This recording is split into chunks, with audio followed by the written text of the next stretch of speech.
This conference will now be recorded. नमस्कार।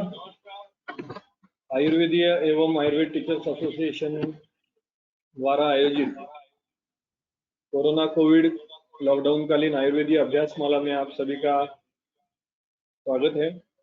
आज 29 अप्रैल। आज हमारे जो व्याख्याता है वो है वैद्य विवेक साने सर। उनका आज का विषय जो प्रस्तुत करने जा रहे हैं वो है ज्वर चिकित्सा में उपयुक्त हिंगुल कल्प। साने सर का बहुत ही कम शब्दों में मैं परिचय देता हूँ, प्रयास करता हूँ। साने सर पुणे में एक बहुत ही यशस्वी प्रैक्टिशनर है। पुनर्वसु औषधिशाला में वो अभी डायरेक्टर है, वहाँ औषधिकरण का बहुत गाढ़ा अनुभव है। उसके पहले भी उन्होंने बहुत सारे गुरुओं के साथ काम करके रसशास्त्र वैशिष्ट्य कल्पना का बहुत गाढ़ा अभ्यास किया है और बहुत ही ज्येष्ठ व्यक्तिमत्व करके हम उनकी तरफ देख रहे हैं। आयुर्वेदीय औषधिकरण में अगर आज के तारीख में आखिरी शब्द कहा जाए तो उनमें कुछ व्यक्ति है, उनमें से एक साने सर है। मैं साने सर को ऐसा अनुरोध करता हूं कि आपका व्याख्यान शुरू करें। सुप्रभात। वैद्य देवदत्त देशमुख और सभी वैद्य जिन्होंने ये संगोष्ठी का आयोजन किया है, मैं पहले उनको धन्यवाद देता हूं। और मुझे इस कोरोना कालीन व्याख्यान में कुछ बोलने का अवसर प्राप्त कर दिया और अवसर मिल गया, इसीलिए पहले उनका आभार व्यक्त कर देता हूं। आज का विषय है ज्वर चिकित्सा में हिंगुल कल्प। मेरे पहले पूर्व व्याख्याता वैद्यराज प्रयाग सेठिया जी ने आर्ष ग्रंथों के अनुसार ज्वर संप्राप्ति एवं चिकित्सा बहुत ही अच्छी तरह से उन्होंने व्याख्यान में स्पष्ट रूप में बताया तो है ही, लेकिन आज का विषय थोड़ा रसशास्त्र के संबंधित, जैसे ज्वर चिकित्सा में हिंगुल कल्प, ऐसा मैंने रख दिया है। ज्वर चिकित्सा में आपको तो सभी को पता है कि लंघनम स्वेदनम कालो यवागु तिक्तको रसः, ऐसी योजना के अनुसार ही हम ज्वर की चिकित्सा कर रहे हैं। लेकिन शायद कभी कभी ऐसा हो जाता है कि इतना कालावधि हमें ज्वर चिकित्सा में मिलता नहीं है, इसीलिए शायद ऐसा हो जाता है कि द्रव्य चिकित्सा या औषध चिकित्सा बहुत पहले से हमें शुरुआत करनी पड़ती है। इसीलिए जब एक रुग्ण औषधि की जरूरत ज्यादा पड़े और शीघ्र गति से काम होना चाहिए, ऐसे लगता है, तब रसकल्प को शायद पर्याय हमें नहीं लगता, यानी वही हम यूज करना चाहते हैं या यूज करा सकते हैं। तो रसकल्प के अनुसार कज्जली कल्प या खरलीय कल्प कुछ ज्यादा तीक्ष्ण वेगी जैसे, या पोटली कल्प जैसे, या सिंदूर कल्प, या अभी जो खरलीय कल्प हम बताने जा रहे हैं उसका प्रयोजन या उसका प्रयोग हम कर सकते हैं। उसी में कज्जली कल्प और हिंगुल कल्प, ये दोनों कल्प ऐसे हैं कि जो खरलीय कल्प में विशेषता रखते हैं। उन्हीं में से एक आज का विषय ऐसा रख दिया है कि हिंगुल जैसे खरलीय कल्प ज्वर चिकित्सा में हम करना चाहते हैं। तो वैशज्य रत्नावलिकार या योग रत्नाकर, ये दोनों ग्रंथों में ढेर सारे कल्प आए हैं कि जो ज्वर चिकित्सा में हमें उपयुक्त है। जैसे वैशज्य रत्नावली में कम से कम 14-15 तो कल्प हिंगुल के कल्प दे दिए हैं, और उसमें सभी में बताया है कि सभी के सभी कल्प ज्वर चिकित्सा में लाभदायी है। तो ये हमारे व्याख्यान में और एक थोड़ी सी विशेषता ऐसे की है कि आजकल जो कोरोना जैसे व्याधिग्रस्त सब संपूर्ण भारत देशवासी हम हैं, तो वो कोरोना के जो लक्षण आजकल मिल रहे हैं उसी के अनुसार हम कुछ कल्प इस ज्वर के चिकित्सा के माध्यम से कुछ प्रायोजित कर सकते हैं, कुछ दे सकते हैं या नहीं, ये भी थोड़ा चिंतनीय का विषय आजकल रहा है। इसीलिए मैंने ये विषय ज्वर चिकित्सा में हिंगुल कल्प ये चुन लिया है। अभी हिंगुल ही क्यों? आप सब जानना चाहते हैं कि कज्जली कल्प क्यों नहीं, हिंगुल कल्प ही क्यों? तो औषधि कल्प के घटक जो है उनका जो कार्य है या व्याधि संप्राप्ति का जो क्षेत्र है, जैसे आमाशय, उसका कुछ परस्पर संबंध ध्यान में रखते हुए ज्वर या रस व स्रोत दृष्टि के लिए हिंगुल कल्प अधिक फायदेमंद होता है। पारद और गंधक की जो समगुण पारद और गंधक की जो कज्जली रहती है स्वभावतः सौम्य गुण या दोष शामक काम करती है, लेकिन हिंगुल के गुणधर्म आप देख लिए तो ऐसा लगता है, प्रतीत होता है कि वो उष्ण गुण और जैसे उसका शोधन हम कर दे उसी के अनुसार वो उत्तेजक भी होता है। इसीलिए सबसे पहले हम हिंगुल का गुणधर्म देखेंगे। हिंगुल सर्वदोषग्नो दीपनो अतिरसायनः सर्वरोगहर वृष्यो। हिंगुलम मधुरतिक्तम उष्णम वातकफापहम हृदोषम द्वंद्वदोषोत्थम ज्वरम हरति सेवितः। इससे स्पष्ट प्रतीत होता है कि हिंगुल सर्वदोषग्न यानी वात पित्त कफ तीनही दोष के ऊपर अपना कार्मुकत्व रखता है, दीपन करने वाला है, बहुत ही अच्छा काम करने वाला, अति रसायन जैसा है, सर्व व्याधि में उपयुक्त है, सर्व रोग हरो ऐसे बताया गया है, और वृष्य भी है।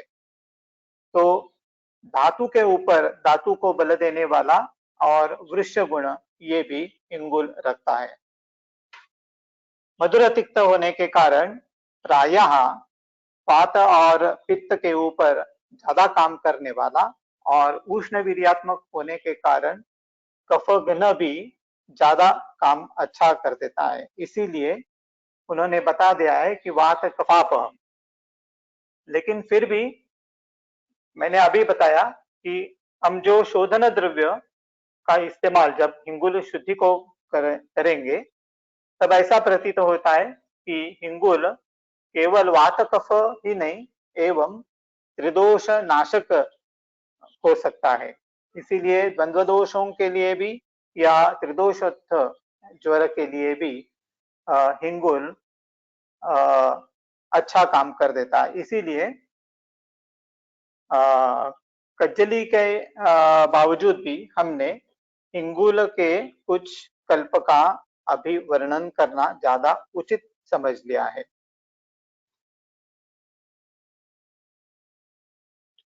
सबसे पहले हिंगुल ये जो द्रव्य अभी बाजार में जो मिलता है वो अभी नेचुरल फॉर्म में हिंगुल बहुत ही कम मिलता है या शायद मिलता ही नहीं है। लेकिन जब जब नेचुरल फॉर्म में जब हिंगुल मिल जाता है तो उसका शोधन करना अनिवार्य रहता है। आपको तो सभी को मालूम है कि हिंगुल की शुद्धि प्रायः आर्द्रक स्वरस या कोई अम्ल रस से या दूध के साथ या दाढ़ी के साथ और बहुत ऐसे घटक है कि जिनके साथ हिंगुल का शोधन किया जा सकता है। तो जहां ज्वर का कल्प का निर्माण हम करना चाहते हैं तो ज्वर के शोधन के लिए ज्वर के लिए जब हिंगुल हम यूज करना चाहते हैं तो हिंगुल का शोधन प्रायः आर्द्रक स्वरस और नींबू के स्वरस के साथ करना चाहिए। जैसे मैंने वहां उदाहरण दिया है कि त्रिभुवन कीर्ति, जैसे त्रिभुवन कीर्ति का निर्माण करते समय हिंगुल का शोधन आर्द्रक स्वरस और नींबू ये दोनों स्वरस के स्वरस के साथ करना चाहिए। जब अभी मैंने बताया कि बाजार में आजकल नेचुरल फॉर्म में हिंगुल तो मिलता नहीं है, जो आजकल मिलता है वो आर्टिफिशियली ही मिलता है। जैसे उसका रासायनिक सूत्र तो HGS जैसा ही है, सिन्नाबार भी कहते हैं, और नेचुरल फॉर्म में जो हिंगुल मिलता है उसी से ही हम पारद निष्कासित करते हैं। तो ये जो हिंगुल बाजार में आजकल मिलता है वो रासायनिक क्रिया के अनुसार अभी कर देते हैं। उसी में पारद 1 भाग और 1/6 1/6 पार्ट ऑफ गंधक, ये दोनों मिला के कुटपाक पद्धति से हिंगुल आजकल बनाते हैं। तो जैसे समझो कि एक प्रकार का ये रस सिंदूर ही तैयार हो जाता है। लेकिन ये कराते समय पहले पारद और गंधक दोनों शायद शोधन की अपेक्षा रहती है। जब कोई मैन्युफैक्चरर पारद और गंधक अशुद्ध लेने के बाद जब हिंगुल तैयार कराते हैं तो हिंगुल का शोधन ये अनिवार्य रहता है। इसीलिए कौन से भी कल्प के निर्माण के समय जब हम हिंगुल इस्तेमाल करना चाहते हैं तो उसका शोधन करना अनिवार्य है। इसीलिए ये जो स्लाइड में मैंने बताया कि जब ज्वर के कल्प हम तैयार करने जा रहे हैं तो आर्द्रक स्वरस और नींबू स्वरस में उसका शोधन करना चाहिए। जब कोई हिंगुल का प्रयोग ब्रूहण कल्प के लिए कराना चाहते हैं तो गोदुग्ध या माहिष क्षीर, भैंस का दूध, इसी से इसका शोधन करना चाहिए। धातुवर्धन या अग्निवर्धन जो कल्प हम तैयार करने वाले हो तो नींबू स्वरस और आर्द्रक स्वरस से ही, जैसे सुवर्ण मालिनी वसंत जैसे कल्प कराते हैं।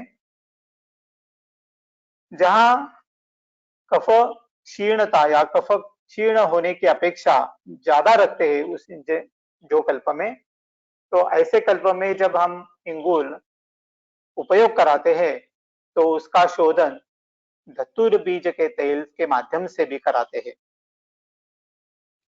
यदि कोई ऐसा कल्प जहां हिंगुल कल्प पित्त घ्न जैसे पित्त शमन के लिए करना चाहते हैं तो उसका शोधन, हिंगुल का शोधन धाड़िम स्वरस के साथ करना अनिवार्य रहता है या करने से फायदा ज्यादा होता है। वात व्याधि के लिए अविक्षीर ये सबसे ज्यादा बेहतर है, उसका प्रयोग वातहर सबसे ज्यादा अच्छा हो जाता है, इसीलिए हिंगुल का शोधन वही करना चाहिए। सामान्यतः सभी के सभी वैद्यवर हिंगुल का शोधन आर्द्रक स्वरस या नींबू के स्वरस के साथ, या कौन से भी आम्ल स्वरस, नींबू स्वरस हो या मातुलुंग स्वरस हो यानी बिजोरे के रस के साथ हो, या शायद कांजी के साथ भी बहुत सारे वैद्य हिंगुल का शोधन कराते हैं।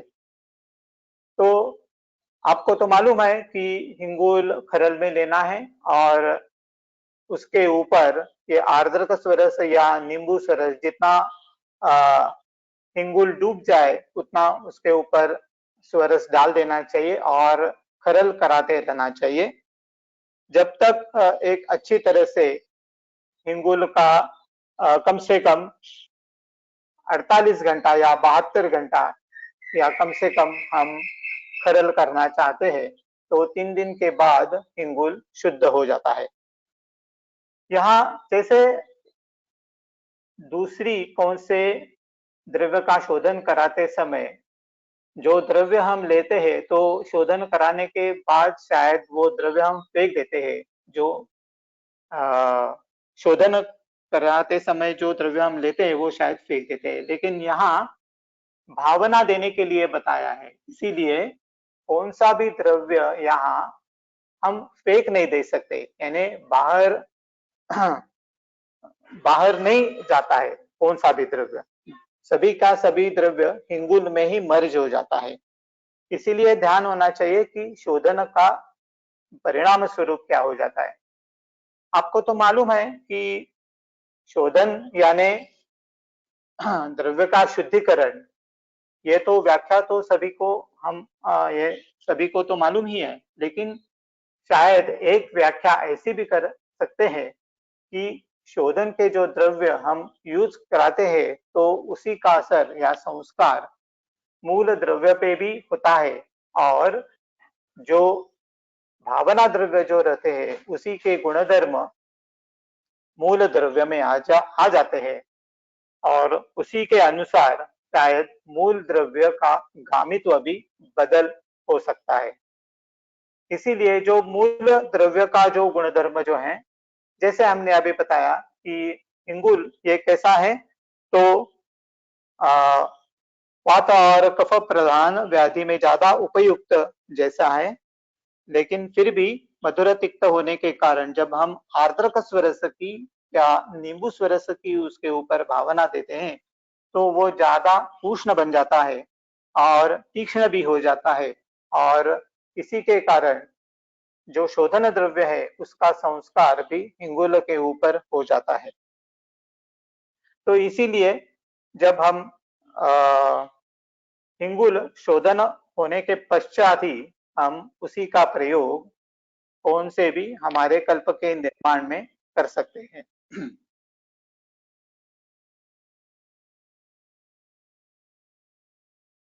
मेरे पूर्व व्याख्याता वैद्य प्रयाग सेठिया ने तो बताया दिया ही है कि ज्वर की संप्राप्ति क्या है, लेकिन टू गेट रिफ्रेश अगेन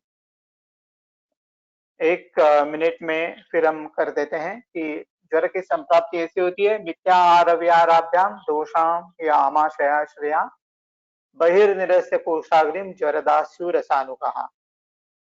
तो मिथ्याहार और विहार के कारण से जब दोष की दृष्टि हो जाती है और दोष जब आमाशय में आश्रित हो जाते हैं तो आमाशय में स्थित जो कायाग्नि है या कोष्ठाग्नि जो है वो शाखा में जाता है, इसीलिए हमें ज्वर उत्पन्न हो जाता है। तो मिथ्याहार विहार के हिसाब से ये देखना चाहिए कि अष्टौ आहार विधि विशेषायतन का पालन न करने से दोष वृत्ति हो जाती है। कौन सी भी प्रकृति का मनुष्य हो, वात प्रकृति हो या पित्त प्रकृति या कफ प्रकृति या द्वंद्व या त्रिदोषज प्रकृति हो, कौन से भी प्रकृति अपने अपने हिसाब से या अपने अपने जो लाइकिंग जो रहती है उसी के हिसाब से वो आहार विहार सेवन कर देता है।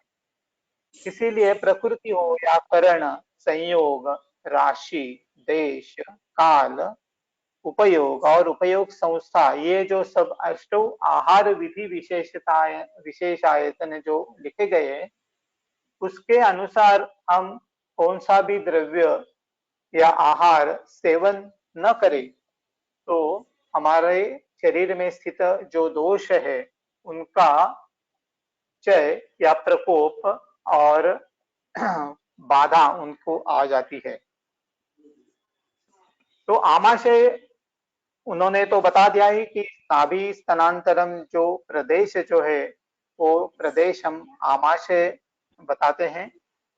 उसमें जो स्थित जो कोष्ठाग्नि जो है वो दोषा के कारण, दोष उत्कृष्ट या उत्क्षिप्त होने के कारण बहिर्गत होता है और उसी के कारण शाखा में प्रसृत हो जाता है और हम ज्वर का अनुमान और ज्वर हमें हो गया है ऐसे हम बताते हैं।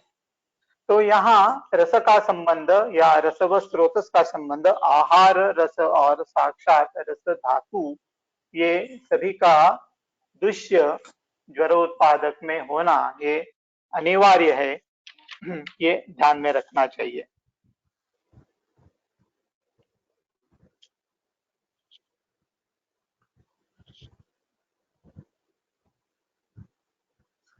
और भी हम एक बार स्लाइड के जरिए एक बार देखना चाहते हैं कि वात कफ ज्वर या कफज ज्वर या वातज ज्वर के कौन कौन से लक्षण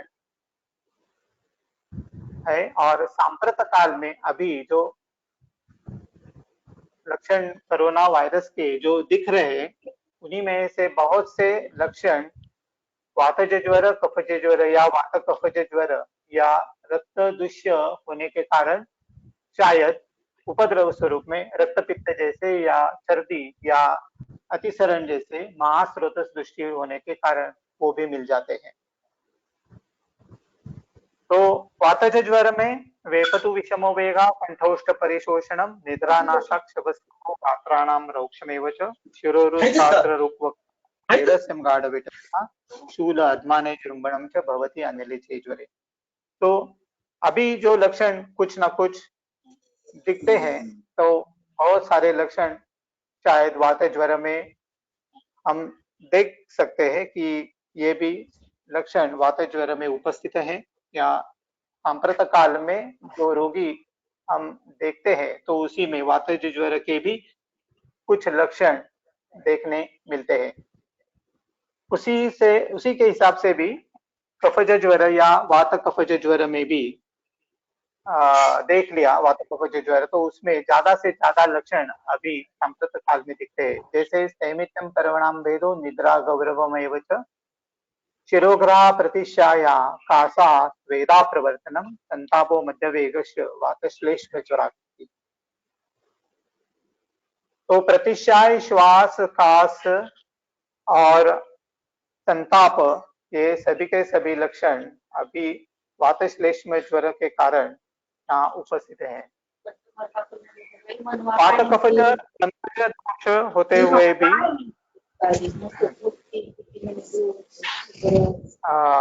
ये करना चाहिए कि उसी का 3 अवस्था में डिवीजन करना चाहिए। कोई शायद लक्षण समुच्चय केवल वातज ज्वर ज्यादा यानी वात प्रदान ज्यादा और कफ का अनुबंध रखते हुए ऐसे हो सकता है। कोई रुग्ण में कफ प्रदान और वातानुबंधी ऐसे हो सकता है, या कोई रुग्ण में वात और कफ दोनों साथ साथ में दुष्ट होने के कारण ज्वर ये आ सकता है। तो वातज ज्वर, कफज ज्वर और वात कफज ज्वर, ये तीनों दोष के माध्यम से जो निज दोषजन्य ज्वर पैदा हो जाता है, और जहां रस व स्रोतों की दृष्टि होती है और जब सामावस्था रहती है, तो उसी में हमारे हिंगुल से तैयार किए हुए कल्प ज्यादा से ज्यादा उपयुक्त जैसे रहते हैं। तो निज दोषजन्य विकृति के कारण पैदा हुआ जो ज्वर है, उसी का वर्णन और या उसी के कारण तैयार हुआ जो ज्वर है, उसी के लिए हम कल्प के निर्माण या कल्प कैसे काम करता है ये हम देखना चाहते हैं।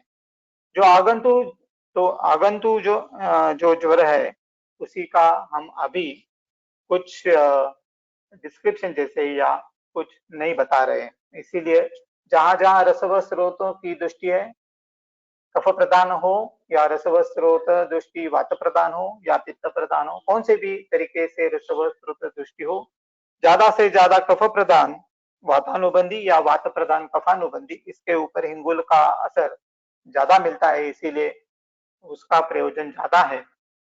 सामावस्था या निरामावस्था कौन सी भी अवस्था हो, हिंगुल कल्प वहां भी काम करते हैं, लेकिन फिर भी सामावस्था में हिंगुल के साथ उष्ण तीक्ष्ण या स्वेदल ऐसी मात्रा में, ऐसे हम करने वाले बचनाक जैसे कुछ घटक द्रव्य मिला लेते हैं तो सामावस्था में उसका कार्य सबसे ज्यादा अधिक हो जाता है।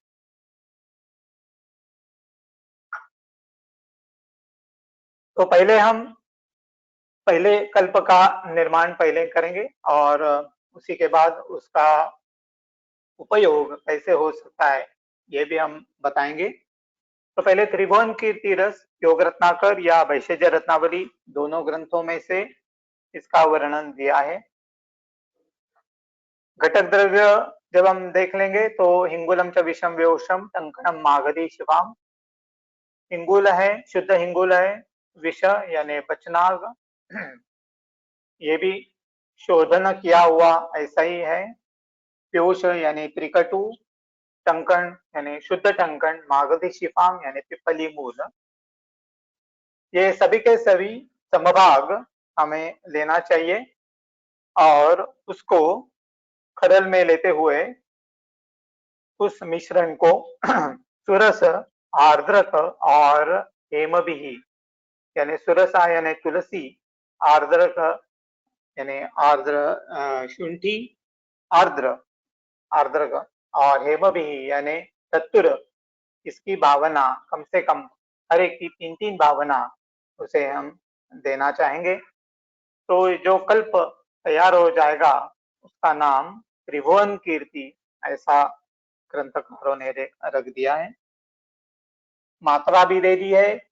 गुंज, एक गुंज जैसे 125 मिलीग्राम की एक गुंज रहती है तो एक गुंज मात्रा में देना चाहिए। अनुपान भी उसी के साथ बता दिया है उन्होंने। आर्द्रक स्वरस के साथ लेना चाहिए। तो एक गुंज और आर्द्रक स्वरस के साथ हम ये कल्प का प्रयोग कहाँ कहाँ करा सकते हैं तो वो भी बता दिया है उन्होंने कि विनाशे ज्वरान सर्वान सन्निपातान त्रयोदश। सभी के सभी ज्वर में हम उसका प्रयोग करा सकते हैं, विशेषतः सन्निपात, त्रयोदश सन्निपात में और वात कफ ये ज्वर में सबसे ज्यादा प्रयोग करेंगे। क्योंकि आपको मालूम है कि शुद्ध हिंगुल जो रहता है, हमने पहले ही बता दिया है कि हिंगुल का शोधन आर्द्रक स्वरस और अम्ल वर्ग का नींबू या मातुलुंग के स्वरस के साथ करना चाहिए। ऐसे करने से हिंगुल योगवाही और उष्ण तीक्ष्ण होने के कारण कफवात हर ऐसे हो जाता है। दूसरा जो घटक है वत्सनाभ यानी बचनाग, जैसे ग्रंथकर्ता ने उसको विष ऐसी नामाभिधान दे दिया है। उसका भी शोधन करना चाहिए। तो बचनाग का शोधन सांप्रत सभी के सभी वैद्य अभी गोमूत्र से कराते हैं। सबसे महत्वपूर्ण बात वत्सनाभ या बचनाग की जो होती है वो अवसाद गुण की होती है। क्योंकि हृदय अवसादक ये सबसे महत्वपूर्ण लक्षण अशुद्ध बचनाग कल्प में यूज कर दिया तो शरीर में निर्माण हो सकता है। इसीलिए बचनाग का शोधन करना, वत्सनाभ का शोधन करना यह बहुत ही अनिवार्य है, बहुत ही तीक्ष्ण स्वरूप का विषय है। इसीलिए विष का शोधन करना तो उचित ही है। इसीलिए गोमूत्र में उसका शोधन करना चाहिए। छोटे छोटे 1-1 सेंटीमीटर जैसे छोटे छोटे टुकड़े कर देने चाहिए और शाम को ये जो सभी टुकड़े जो है वो गोमूत्र में भिगो डालने हैं। पूरे के पूरे 12 घंटे भिगो देना चाहिए और सुबह होते वो सभी के सभी टुकड़े निकालकर धूप में सुखा लेने चाहिए। फिर दूसरे दिन शाम को फिर से गोमूत्र में ये सब टुकड़े डाल देने चाहिए। रात भर वैसे ही पड़े रहने चाहिए। दूसरे दिन सुबह निकालकर धूप में फिर से सुखाना चाहिए। ऐसा क्रम 8 दिन कम से कम करना चाहिए। हर बार जो गोमूत्र हम लेते हैं वो नया लेना चाहिए, क्योंकि जो गोमूत्र में जो अवसादक गुण वाले जो बचनाक का जो गुण है वो गोमूत्र में उतर जाता है, और ये गोमूत्र किसी काम का नहीं होता, इसलिए वो फेंक देना चाहिए। हर बार गोमूत्र नया लेना चाहिए। 8 दिन कराने के बाद, ऐसा 8 दिन कराने के बाद बचनाग या वत्सनाभ शुद्ध हो जाता है। आजकल बाजार में जो वत्सनाभ जो मिलता है वो शायद एकोनिटम फेरॉक्स, ये जो स्पेसी जो बताई गई है कि जो लेनी चाहिए, वो वैसे की वैसी शायद मिलती नहीं है। शायद कुछ मिक्सचर वत्सनाभ के या मिल जाता है, और शायद कुछ बचना के मूल ऐसे मिल जाते हैं, वो ज्यादा तीक्ष्ण उष्ण और ज्यादा तीक्ष्ण उष्ण होने के कारण जो यूज करना चाहिए एकोनिटम फेरॉक्स उससे भी ज्यादा तीक्ष्ण हो जाते हैं, और जैसे ज्यादा विषैले भी हो जाते हैं, इसीलिए उनका शोधन बहुत सावधानी से करना चाहिए। इसलिए 8 दिन भी गोमूत्र से शुद्ध किया हुआ बचनाक शायद उसका पूरा का पूरा अवसादक गुण छोड़ता नहीं है। इसीलिए बहुत सारे लोग गोमूत्र में शोधन कराने के बाद गोदुग्ध में वो उबालते हैं और उसके बाद ही उसका प्रयोग कराते हैं।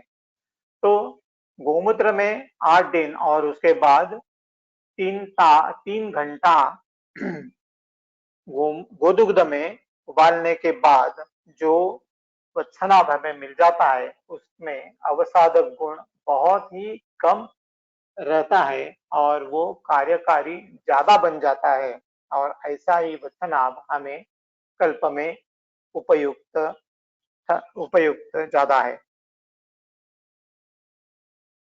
गोमूत्र और गोदुग्ध इसके अलावा कई ट्रेडिशन में त्रिफला के क्वाथ से भी वत्सनाभ का शोधन कराते हैं।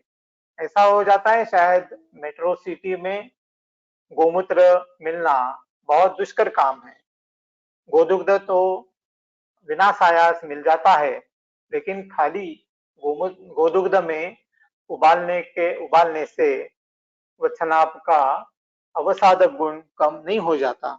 इसीलिए किसी एक ट्रेडिशन में त्रिफला का क्वाथ ये भी गोदुग्ध जैसे ही उसका वापर हम कर सकते हैं, तो बचनाक का शोधन उससे भी ज्यादा अच्छा हो जाता है। त्रिफला के क्वाथ में जब बचनाग या वत्सनाभ हम उबाले तो उसका अवसादक गुण बिल्कुल ही कम हो जाता है, और उसका भी प्रयोजन हम कौन से भी हमारे कल्प में कर सकते हैं।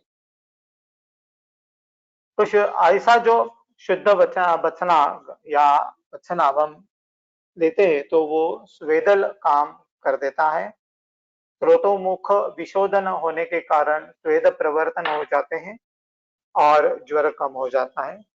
वात कफ हर ऐसा है, अल्प प्रमाण में अवसादक है, इसीलिए नाड़ी गति और रुद गति कम करने वाला ऐसा होता है। जब बहुत तेज बुखार हो तो उसमें नाड़ी गति और रुद गति भी बहुत बढ़ती है, ऐसा हम देखते हैं। तो शायद नाड़ी गति कम करने के लिए और रुद गति कम करने के लिए भी ये वत्सनाभ का प्रयोग कल्प में किया जाता है। एक प्रकार का स्थावर विष है, इसीलिए जिस ज्वर में संप्राप्ति में आम विषजन्य या जांगमी विषजन्य के कारण ज्वर पैदा हुआ है, उस ज्वर के लिए वत्सनाभ का प्रयोग करना ज्यादा उचित होता है। इसीलिए त्रिभुवन कीर्ति रस उसी में सबसे अच्छा काम करता है। वत्सनाभ का और एक गुण जो है वेदनाहर, उसका भी प्रयोजन कफवात ज्वर या कफज ज्वर या वात ज्वर में जो वेदना रहती है वो वेदना कम करने के लिए भी काम में आ जाता है। इसीलिए वत्सनाभ के बहुत सारे गुणधर्म त्रिभुवन कीर्ति में हमें देखने के लिए मिलते हैं। उसी के साथ साथ में व्योश यानी त्रिकटु जो है वो कफग्न है, वातग्न भी है, बहुत उष्ण तीक्ष्ण ऐसा है। त्रिकटु दीपन करने वाला है, अग्नि दीपन करता है। ज्वर में जहां अग्नि दीपन की आवश्यकता ज्यादा होती है, पहले पाचन की अपेक्षा रखता है, फिर दीपन की अग्नि दीपन की अपेक्षा रखता है, तो ये दोनों के लिए व्योश ज्यादा फायदेमंद है, आमोपाचक भी है और दीपन कराने वाला भी है। वत्सनाभ के अवसाद प्रतिकारार्थ उपयुक्त है। कुछ कल्प में ऐसा देखने को हमें मिलता है कि वत्सनाभ का जो एंटीडोट है वो हम बहुत कल्प में टंकण मिलाते हैं, लेकिन कुछ कल्प में ऐसा होता है कि टंकण रहता नहीं है, लेकिन व्योश यानी त्रिकटु रहता है, या पिपली और मरीच है, खाली ये दोनों ही उसी में मिलाते हैं। तो व्योश ये भी ऐसा है कि कुछ ऐसा हम कह सकते हैं कि it is also antidote for वत्सनाभ, क्योंकि त्रिकटु भी नाड़ी गति तीक्ष्ण उष्ण होने के कारण नाड़ी गति को बढ़ाता है और अवसादक गुण उससे कम हो जाता है। टंकण जो रहता है बोरैक्स, उसका भी शोधन कर लेना चाहिए। फूला हुआ टंकण जो है खाली अग्नि के ऊपर भर्जन करना चाहिए उसका, जब वो फूल जाता है तो टंकण लाही जो बोलते हैं उसका प्रयोजन त्रिभुवन कीर्ति में करना चाहिए। ये जो टंकण लाही जो है या टंकण भस्म जो है वो कफग्न है, स्रोतोरोध नाशन करने वाला है और वत्सनाभ के विष के विरोधी। ये सबसे महत्वपूर्ण बात ये टंकण भस्म की है। तो जहाँ कफ प्रधान संप्राप्ति है और स्रोतोरोध प्रधान संप्राप्ति है, और उसी के कारण जब ज्वर पैदा हुआ है तो उसी के लिए भी टंकण का प्रयोजन करना ज्यादा अनिवार्य है। और पांचवा घटक जो है वो पिप्पली मूल, ये भी उष्ण तीक्ष्ण है, वात कफ हर ऐसा है, ये भी स्वेदल काम कराता है। तो सभी के सभी घटक द्रव्य देखने के बाद ये सभी के सभी घटक द्रव्य खरल में लेना चाहिए। सबसे पहले हिंगुल डाल देना चाहिए। जब जब कौन से भी कल्प में हिंगुल या कज्जली या रस सिंदूर या कौन सा भी सिंदूर रहता है तो खरल में पहला वो डालना चाहिए। उसी के बाद कल्प में या घटक द्रव्य में कोई भस्म दे दिए हो तो वो भस्म डाल देने चाहिए, और उसी के बाद बाकी के घटक द्रव्य एक एक करके मिलाने चाहिए। जहां बचनाग और उसी के साथ में टंकण ये जो दिया है, तो बचनाग और टंकण का खरल अलग खरल में करना चाहिए और उसका मिक्सर फिर हिंगुल के ऊपर डाल देना चाहिए। या जब व्योश ऐसे जब बता दिया है तो शूंठ, मरीच और पिपली इसका खरल अलग खरल में करना चाहिए और उसका मिक्सर फिर उसके ऊपर डाल देना चाहिए।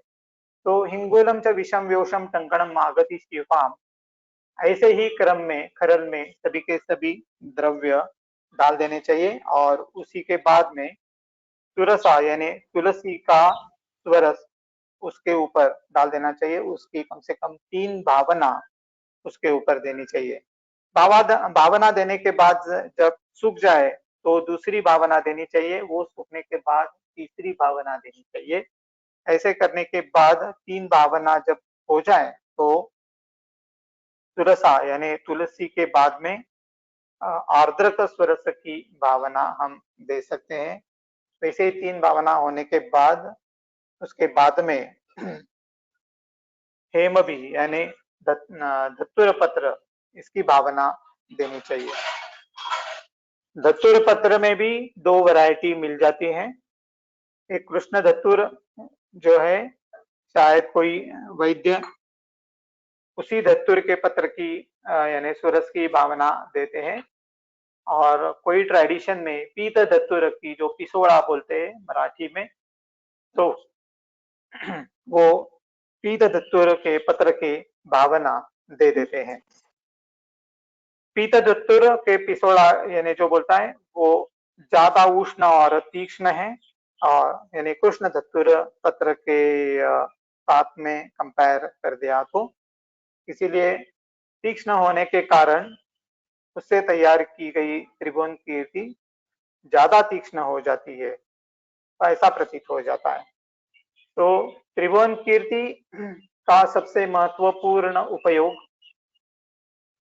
रसगत कफ का पाचन करना, ये सबसे महत्वपूर्ण उपयोग उसे बता दिया है। सभी के सभी घटक द्रव्य का हम जब मुशौरा कर देते हैं तो सभी के सभी घटक द्रव्य उष्ण तीक्ष्ण होने के कारण अग्निवर्धन करने वाले भी हैं और पाचन करने वाले भी कोई घटक द्रव्य है। बचनाग और टंकन ये स्वेदल है, स्वेद प्रवर्तक है।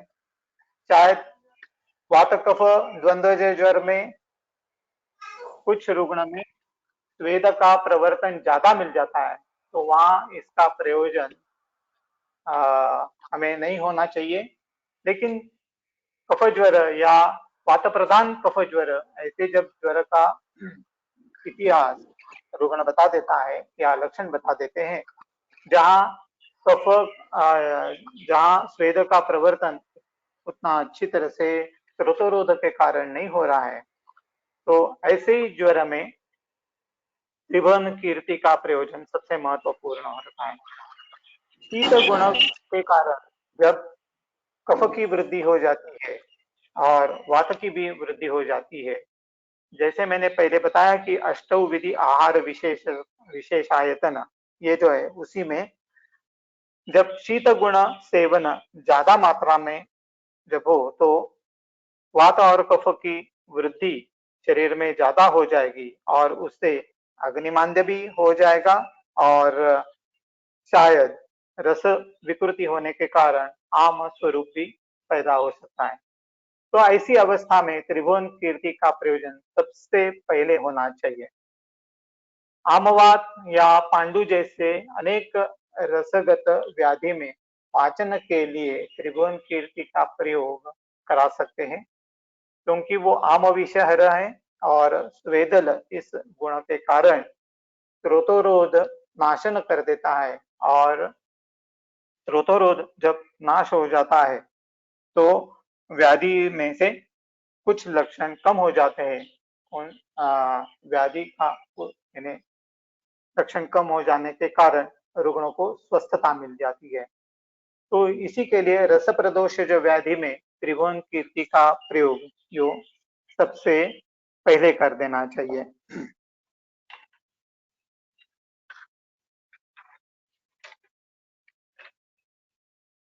वात कफ ज्वर, ये जो ज्वर का जब हमने पहले लक्षण जो देखे हैं तो उसी में कुछ लक्षण ऐसे होते हैं कि जो वात प्रधान जैसे होते हैं और कुछ लक्षण कफ प्रधान जैसे होते हैं। जैसे हमने बताया कि अभी वात प्रधान जहाँ ज्यादा हो, जहाँ वेपतु जैसे विषम वेग जहाँ ज्यादा हो, स्तंभ जहाँ ज्यादा हो, शव स्तंभ भी रहता है शायद और गात्र स्तंभ भी रहता है, ये दोनों स्तंभ शायद वातज ज्वर में देखने के लिए मिल जाते हैं। जहाँ वात प्रधान कफज ज्वर, ऐसे जब ज्वर की संप्राप्ति रहती है तो उसमें वातज ज्वर के लक्षण ज्यादा देखने के लिए मिलते हैं, और वहाँ वेपतु विषम वेगा से शूलात्मान जुर्मणम च, यहाँ तक जो लक्षण दिए हुए है उसी में से बहुत सारे लक्षण उसमें देखने के लिए मिल जाते हैं। त्रिभुवन कीर्ति का जब हम प्रयोग करना चाहते हैं तो एक बात जरूर चाहिए कि वहाँ गाढ़ विटकता जैसे या कौन से भी कारण स्तंभ जैसे नहीं है, ये पहले देखना चाहिए। क्योंकि शायद ऐसा हो सकता है कि सभी के सभी जो घटक द्रव्य और भावना द्रव्य जो है वो सब उष्ण तीक्ष्ण होने के कारण त्रिभुवन कीर्ति कई बार शोषण का भी काम अच्छी तरह से कर देता है। इसीलिए प्रतिशाय जहाँ हो, जलवत स्राव जहाँ ज्यादा हो और पाचन की अपेक्षा रखता है, तो इसका रस का या जल का शोषण त्रिभुवन कीर्ति से बहुत अच्छा मिल जाता है। लेकिन जहाँ स्तंभ पहले से ही हो या गाढ़ विटकता जैसे हो या मलावस्तंभ हो, ऐसी अवस्था में शायद त्रिभुवन कीर्ति का प्रयोग शायद तकलीफ देने वाला हो सकता है। इसीलिए हर बार कौन से कारण से और कौन से लक्षण से ज्वर मिल जाता है और उसी में हम त्रिभुवन कीर्ति का प्रयोग कर सकते हैं या नहीं, ये बार बार पहले देखना चाहिए। क्योंकि मैंने इसके बाद में कुछ ऐसे भी कल्प का आपको स्लाइड में आप देख सकते हैं। जैसे हिंगुलेश्वर रस है या प्रचंड रस है या वेताल रस है या आमवात विध्वंस रस है या शीतभंजी रस है। एक एक एक करके आप जब इसके घटक द्रव्य में जब नजर डालेंगे तो आपको पता चल जाएगा कि कई कल्प में हिंगुल के वजह पारद और गंध की कज्जली उसी में मिला दी है। और कई कल्प में ऐसे भी है कि वत्सनाभ अकेला ही दे दिया है, उसी के साथ टंकण या त्रिकटु या पिपली या मरीच नहीं दे दिए हैं।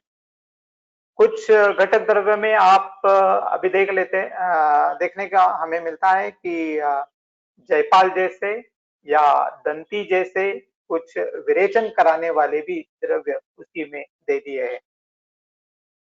तो वात कफ प्रधान ज्वर या वात प्रधान जब वात प्रधान और कफानुबंधी ये जब अवस्था ज्वर में मिलती है, तो जहां मलावस्तंभ जैसे या गात्र का स्तंभ या छीका का यानी हिक्का का या छीके के स्तंभ ऐसे जब लक्षण मिल जाते हैं या स्थैमित्य हो जाता है या गौरव हो जाता है, तो जहां अनुलोमन की अपेक्षा रखते हैं तो शायद जयपाल या दंतीपात से ज्यादा फायदा हो जाता है। तो पहला जब हिंगुलेश्वर रस वो जो पहले हमने स्लाइड में दिखाया गया है, वो उसमें 3 ही घटक है, हिंगुल है, वत्सनाभ है और पिप। त्रिभुवन कीर्ति में जो हिंगुलम च विषम व्योषम टंकणम मागधी शिवाम, ये जो 5 घटक द्रव्य है, उसी के अलावा हिंगुलेश्वर रस में 3 ही घटक द्रव्य दिए हैं जो सबसे महत्वपूर्ण है। हिंगुल है, वत्सनाभ है और पिप है। और अधिकरण दे दिया है उसका वैशिज्य रत्नावलीकार ने कि वातज ज्वर में प्रयुक्त है। तो वत्सनाभ का एंटीडोट शायद अल्प स्वरूप भी पिप्पली उसमें दे दिया है। और हिंगुल योगवाही है, उष्ण तीक्ष्ण है, वृक्ष है, रसायन कराने वाला है। तो बहुत सारे द्रव्य में जैसे हम हिंगुल यूज कराते हैं वैसे हिंगुलेश्वर रस में भी है। और सबसे महत्वपूर्ण बात उसमें जो है वो वत्सनाभ और पिप्पली ये दोनों की है। वत्सनाभ और पिप्पली के जो गुणधर्म जो है वो गुणधर्म जैसे उसमें हिंगुल हम मिलाते हैं तो उसका गुणधर्म बढ़ जाता है। इसीलिए वत्सनाभ और पिप्पली के गुणधर्म ज्यादा प्रतीत हो जाते हैं। तो अभी सबने जब देख लिया है कि वातज ज्वर में जो सभी के सभी जो लक्षण वहां मिलते हैं, जैसे पहले हमने बता दिया है कि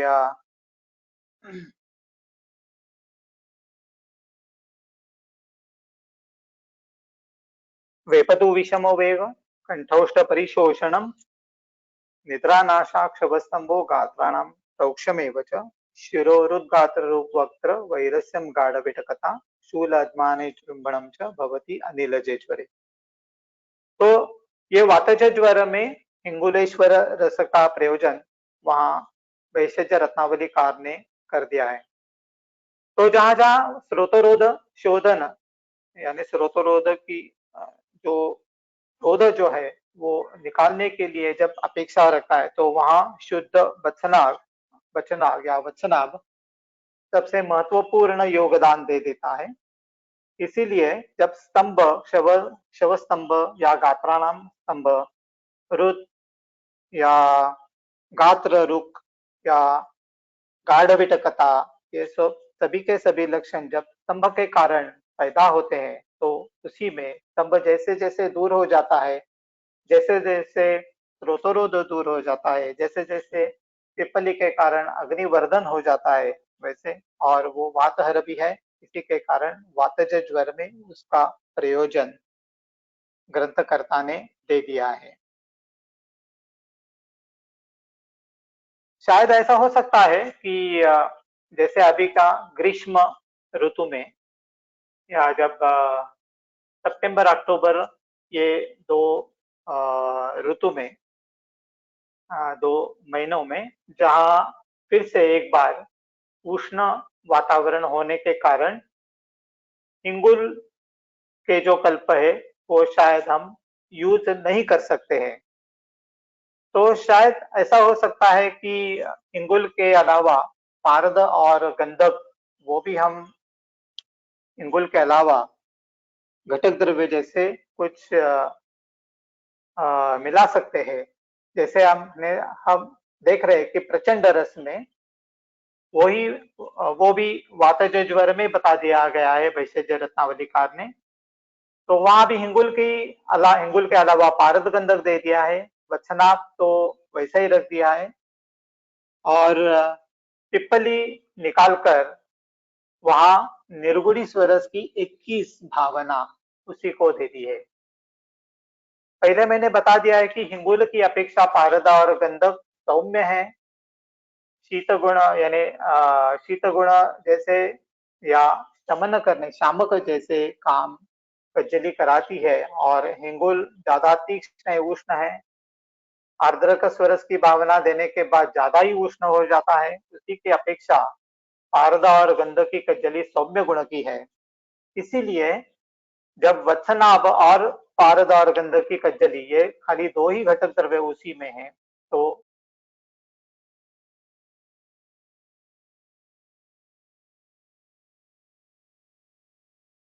से महत्वपूर्ण रहता है। आपको सबको तो मालूम है निर्गुणी ये जो है वो वातहर में श्रेष्ठ ही है और कफघ्न भी है, कफघ्न भी है।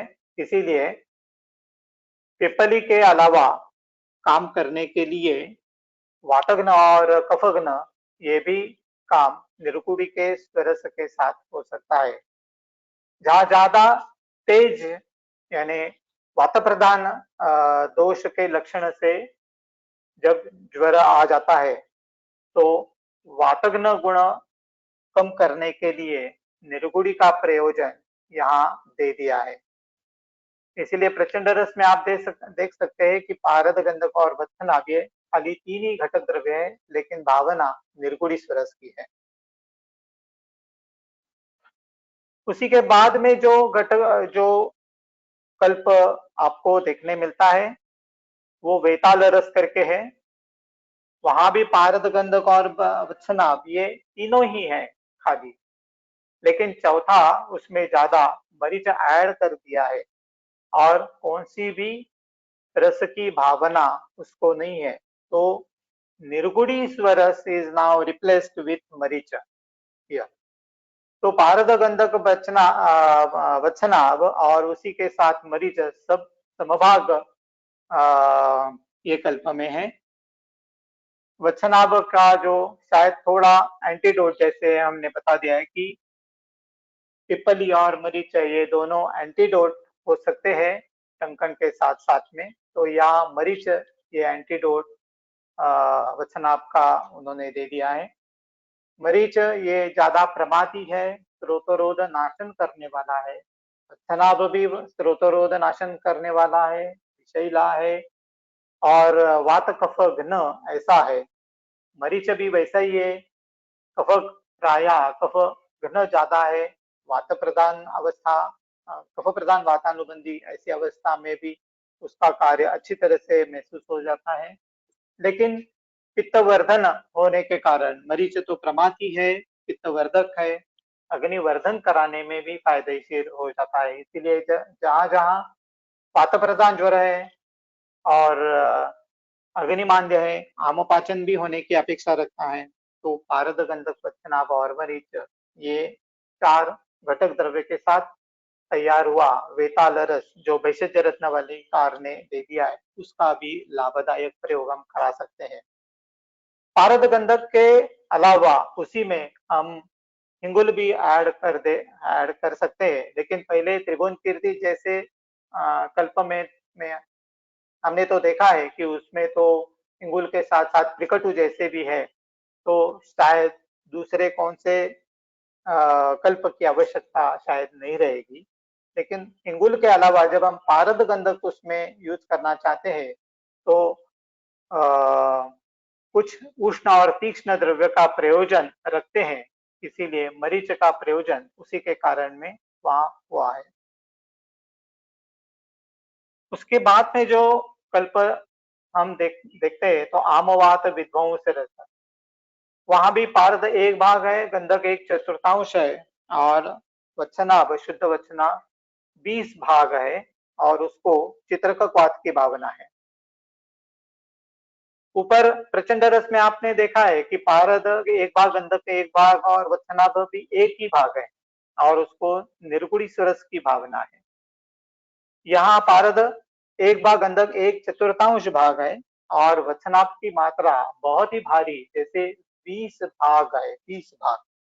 सबसे ज्यादा पारद की अपेक्षा या हिंगुल की अपेक्षा भी वत्सनाभ की मात्रा यहाँ सबसे ज्यादा है, तो वत्सनाभ का कार्य ही सबसे ज्यादा यहाँ देखने को मिल जाएगा। भावना भी चित्रक क्वाथ की है, वो भी बहुत उष्ण तीक्ष्ण अग्निवर्धन कराने वाला ऐसा ही है। तो जहां आमवात ऐसी जब आमवात के व्याधि में जब जहां सबसे ज्यादा आम मिलता है देखने के लिए, और उसका पाचन होना ये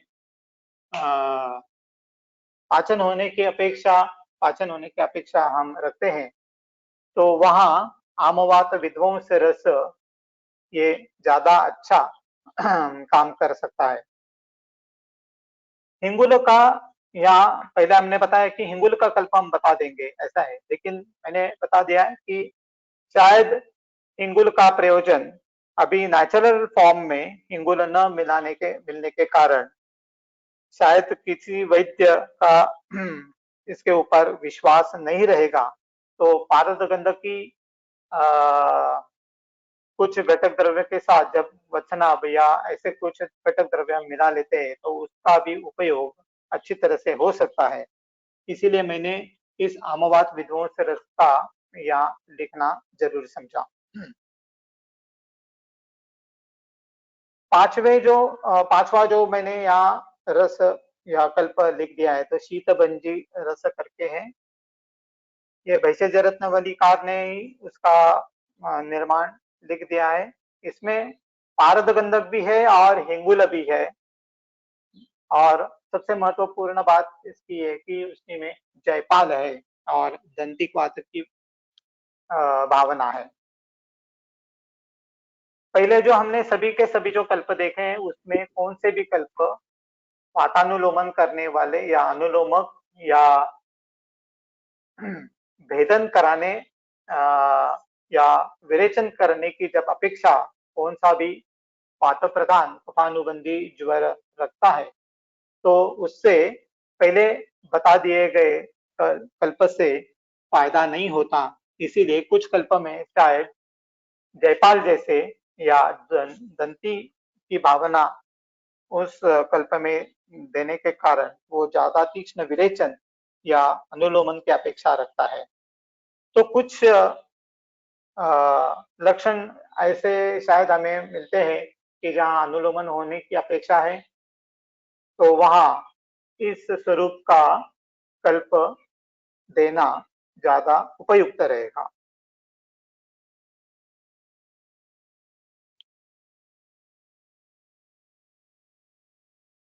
त्रिभुवन कीर्ति जैसा ही और एक कल्प हम वैशिष्ट्य रत्नावलीकार ने लिखा है, जिसका नाम मृत्युंजय रस है। मृत्युंजय रस की विशेषता उसकी फलश्रुति में और अनुपान भेद के हिसाब से ज्यादा है, इसीलिए मृत्युंजय रस हमने ले लिया है। इसमें हिंगुल 2 भाग है, गंधक 1 भाग, वत्सनाभ 1 भाग, टंकण 1 भाग, मरीच और पिप्पली उसी में है। व्योश में जो शुंठी रहती है, यहाँ शुंठी का उपयोग उन्होंने नहीं कर दिया है और खाली मरीच और पिप्पली ये दो घटक उसमें दे दिए हैं और भावना जंबीर रस की है। हिंगुल न मिलने के कारण शायद पारद का उपयोग भी हम मृत्युंजय रस में करा सकते हैं, ऐसे भी वैशेष्य रत्नावलीकार ने लिख दिया है। सबसे महत्वपूर्ण बात उन्होंने लिखी है कि अनुपान की विधि से विविध ज्वर में ये मृत्युंजय रस उपयोग है। जैसे दधिमंड का अनुपान हम जब दे देते हैं तो वो ज्यादा वातज ज्वर होता है। सन्निपात ज्वर हो तो उसी के लिए आर्द्रक स्वरस अनुपान हमें दे देना चाहिए। अजीर्ण के कारण जब ज्वर तैयार हुआ है तो उसी के लिए जंबीर रस अनुपान देना चाहिए। जंबीर रस की भावना है ही, फिर भी जंबीर रस का अनुपान भी उन्होंने दे दिया है।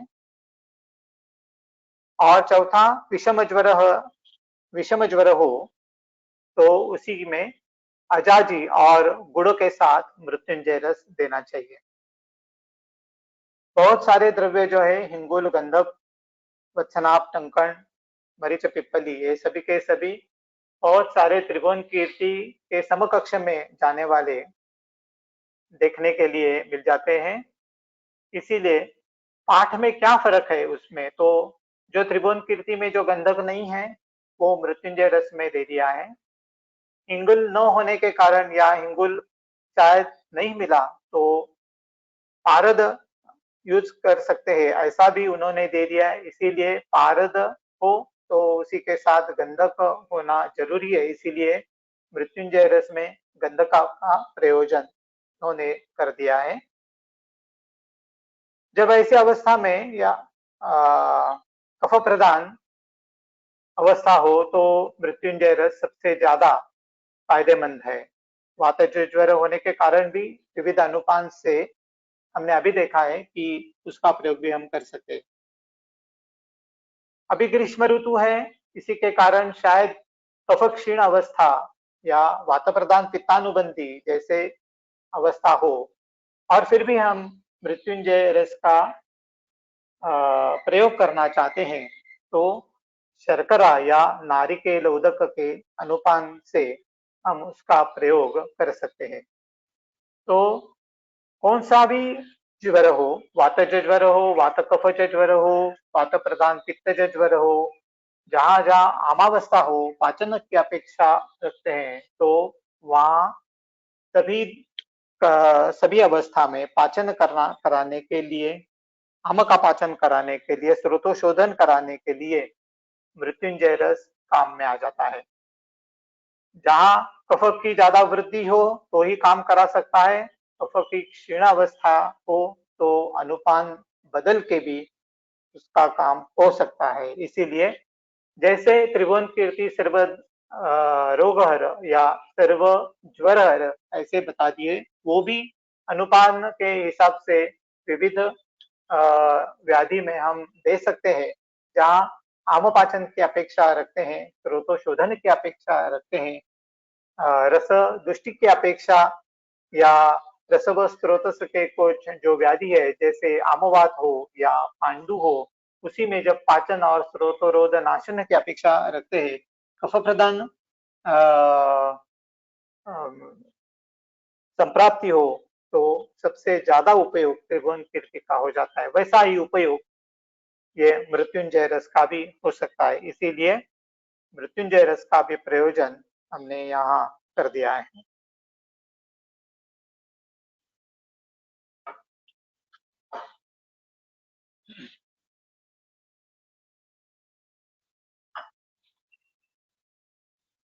मृत्युंजय रस के बाद में लक्ष्मी नारायण रस, उसके हम बात करेंगे। त्रिभुवन कीर्ति, इंगुलेश्वर रस, महामृत्युंजय या मृत्युंजय रस, ये सभी के सभी बहुत सारे विद्वत वैद्य के ओपीडी में या दवाखाने में तो रहते हैं, इसलिए वो ज्यादा से ज्यादा अच्छी तरह से प्रयोग करते हैं। उसी के हिसाब से लक्ष्मी नारायण का भी प्रयोग बहुत वैद्य करते थे। वैशेज्य रत्नावलीकार ने सूतिका ज्वर के अंतर्गत इसका निर्माण लिखा है, और रस चंडांशुकार ने वात व्याधि में उसका प्रयोजन लिखा है। ये भी एक अच्छा खासा इंगुल का कल्प है, उसी में भी गंधक है, अभ्रक भस्म है, शुद्ध वत्सनाभ वत्सनाभ है, शुद्ध गंधक है, उसी के साथ साथ में टंकण भी है, कुटकी है, अतिविष है, पिप्पली है, इंद्रजौ है, सेंधव है, और उसको दंती और त्रिफला की भावना है। तुरस, आर्द्रक और हेमबी, ऐसे तीन भावना जब हम त्रिभुवन कीर्ति को जब दे दिए हैं तो उसी के हिसाब से वो ज्यादा कफवातहर ऐसा और स्त्रोतरोध नाशक या आम पाचक ज्यादा में महसूस होता है। लेकिन जब हम लक्ष्मी नारायण के घटक द्रव्य जब देखते हैं तो वहां इंगुल के साथ साथ में अभ्रक भस्म या कुटकी या पिप्पली, इसके अलावा अतिविष या इंद्रजौ, सेंधव, दंती और त्रिफला की भावना, ये जब देखते हैं तो शायद ऐसा पता चल जाता है कि ये कल्प कुछ अनुलोमन की अपेक्षा या शोधन की अपेक्षा रखता है। तो पाचन कराने के बाद जब ज्वर में आमपाचन हो जाता है, जब स्रोतोरोध नाशन हो जाता है, तो उसके साथ साथ में दोष जब मध्यम मात्रा में और उससे भी शायद ज्यादा शायद शरीर में रहते हैं तो उसका शोधन करना अनिवार्य हो जाता है। इसीलिए पाचन और स्रोतोरोध नाशन होने के बाद में दोषों का शरीर से बाहर जाना उचित है, और उसी के कारण लक्ष्मी नारायण रस का प्रयोजन है।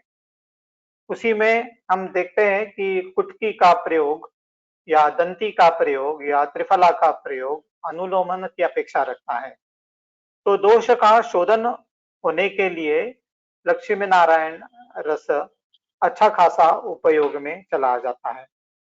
लेकिन अतिविष भी है साथ साथ में, इंद्रजौ भी साथ साथ में है, इंगुल भी है, वत्सनाभ भी है। तो इंगुल, वत्सनाभ, अतिविष और इंद्रजौ, ये चार घटक जो है वो लक्ष्मी नारायण के वो पाचन कराने के लिए और स्रोतोरोध नाशन कराने के लिए ज्यादा महत्व रखते हैं।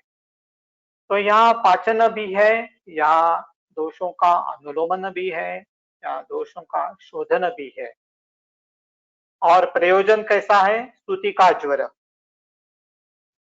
जब सूतिका अवस्था में प्रसूति के पश्चात जब जहाँ ज्यादा श्रम हो जाते हैं, उसी के कारण जब वात प्रकोप हो जाता है तो वात प्रकोप भी अनुलोमन से शमन होना चाहिए, ऐसे भी अपेक्षा रखते हैं। लेकिन यहाँ केवल वात नहीं, तो उसी के साथ साथ में जब कफ का जो अनुबंध रखता है रखते हैं उनसे प्रसूति अवस्था के बाद, तो वहाँ आमपाचन और जो स्तंभ जो है वो अनुलोमन करना, शूलहर अनुलोमन के साथ साथ शूलहर, ये भी अवस्था कम हो जाती है, यानी शूल कम हो जाता है, वेदल होने के कारण ज्वर भी कम हो जाता है। इसीलिए जहां जहां सूतिका रोग में वात प्रदान कफानुबंधी ऐसी अवस्था रुग्ण की हो तो वहां लक्ष्मी नारायण का प्रयोजन है। आप जब देखते हैं कि उसी में कुटकी जैसे या दंती जैसे त्रिफला जैसे निरूहण करने वाले घटक द्रव्य इसमें ज्यादा है, तो निरूहण का प्रयोजन ही ऐसा है कि दोष का शोधन कराना है। तो सुतिका अवस्था में जब श्रमजन्य भी हो, दोष की शोधन की अपेक्षा जब रुग्ण रखता है तो उसी के लिए ही लक्ष्मी नारायण का प्रयोजन है। लेकिन इतना ज्यादा शोधन नहीं होना चाहिए, क्योंकि जब ज्यादा शोधन हो जाएगा तो फिर से वात प्रकोप होने की आशंका उसमें रहती है। इसीलिए ज्यादा शोधन नहीं होना है, लेकिन शोधन की अपेक्षा रखते हैं। इसीलिए एक बाजू में दंती त्रिफला और कुटकी और दूसरे बाजू में अतिविष और इंद्रजव, ऐसे संयोग यहाँ हमें देखने के लिए मिल जाते हैं। तो दोष पाचन के साथ साथ शोधन कराने वाला कल्प है। अति प्रवर्तन न होने के लिए अतिविष और इंद्रजव की योजना उसमें कर दी है। लक्ष्मी नारायण का और अच्छा प्रयोग वैद्यराज आत्माराम वामन दाता, जो सांगली के प्रख्यात पांचभौतिक का जिन्होंने निर्माण कर दिया है, पांचभौतिक चिकित्सा का निर्माण कर दिया है, वो जो दातार शास्त्री जी हैं, उन्होंने हिंगुल के सिवा वहां रस सिंदूर का प्रयोजन कर दिया है। और रस सिंदूर मिलाने से ये जो कल्प तैयार हो जाता है वो ज्यादा अच्छा पाचन कराने वाला, योग वायु होने के कारण और तीक्ष्ण होने के कारण वात शोधन या वात क्षपण ज्यादा अच्छी तरह से कर देता है। रस सिंदूर एक प्रकार का रसायन भी है, इसीलिए जहां जहां सूतिका अवस्था में वात शमन करने की अपेक्षा है या रसायन की भी जब अपेक्षा रखते हैं तो वहां रस सिंदूर ज्यादा काम में आ जाता है। पहले ही मैंने बोल दिया है कि अभी नेचुरल फॉर्म में हिंगुल न मिलने के कारण जब मार्केट में अभी जो हिंगुल जो मिलता है वो दूसरा कोई नहीं, रस सिंदूर ही मिल जाता है। तो शायद वैद्यराज दातार शास्त्री ने ये भी शायद मान लिया हो कि नहीं तो नेचुरल फॉर्म में हिंगुल तो मिलता नहीं है, तो रस सिंदूरी क्यों ना उसमें डाल दिया हो। तो उसी के कारण भी हो सकता है कि उन्होंने रस सिंदूर डाल दिया है। लेकिन रस सिंदूर ज्यादा तीक्ष्ण होने के कारण लक्ष्मी नारायण की तीक्ष्णता ज्यादा बढ़ती है। हिंगुल को जब हम आर्द्रक स्वरस की भावना दे देते हैं तो उसी को उसका भी तीक्ष्णता तो ज्यादा होता ही है। लेकिन रस सिंदूर के निर्माण विधि में वो अग्नि साक्षात अग्नि देने के कारण ही उसकी निर्माण विधि बताई है। इसीलिए वो अग्नि उसमें तो अग्निवर्धन रस सिंदूर से हो ही जाता है। इसीलिए शायद अग्निवर्धन जहाँ अपेक्षा रखते हैं, जहाँ आमपाचन की अपेक्षा रखते हैं, जहाँ वात अनुलोमन दंती और त्रिफला से अपेक्षा रखते हैं, लेकिन फिर भी ज्यादा शोधन न हो, पाचन भी हो, इसीलिए अतिविष और इंद्रजव की अपेक्षा भी रखते हैं। इसीलिए ये लक्ष्मी नारायण रस जो है वो एक अलग सा, यानी प्रकृति समवाय जैसे एक ही साधर्म्य वाले घटक द्रव्य ऐसे यहाँ मिलते नहीं है। कोई शोधन कराने वाले, कोई पाचन कराने वाले, कोई संबंध जैसे से भी कल्प घटक द्रव्य यहाँ मिलते हैं। इसीलिए इसकी उपयुक्तता विशेष रूप में हम करना चाहेंगे। दातार शास्त्री जी का और एक कल्प ज्वरग्न कल्प, ये भी महाराष्ट्र में बहुत वैद्य लोगों के डिस्पेंसरी में वो रखते हैं। वहाँ लक्ष्मी नारायण 1 भाग और 4 भाग गैरिक मिलाने के बाद ये कल्प तैयार हो जाता है, ज्वरग्न कल्प उसे बोलते हैं। तो जहाँ गैरिक ज्यादा मात्रा में इस लक्ष्मी नारायण में हम जब ऐड कर देते हैं तो शोषण की अपेक्षा यहाँ ज्यादा रखते हैं और न कि अनुलोमन की। तो जिस ज्वर में प्रतिशय जैसे या कफज कास जैसे या ज्यादा अनुलोमन न हो, ऐसी जब अपेक्षा रखते हैं तो उस अवस्था में ये जो ज्वरग्न कल्प जो बता दिया है उन्होंने, उसका प्रयोग ये सबसे अच्छा हो जाता है। कुछ पित्त प्रकृति वाले जब रुग्ण रहते हैं तो उनको इतना तीक्ष्ण उष्ण कल्प ये जो है लक्ष्मी नारायण, वो शायद सूट नहीं होता, शायद उनके काम में नहीं आता। लेकिन जब हम गैरिक उसमें मिलाते हैं तो लक्ष्मी नारायण उतना तीक्ष्ण या उष्ण नहीं होता, उसकी तीक्ष्णता और उष्णता कम हो जाती है और पार्थिवता उसमें ज्यादा बढ़ जाती है। तो जहाँ पार्थिवता जब ज्यादा बढ़ जाती है तो वहाँ जल स्वरूप जो कफ है, द्रव स्वरूप जो कफ जो है, उसका शोषण करना ये सबसे महत्वपूर्ण कार्य ये ज्वरग्न कल्प से हो जाता है।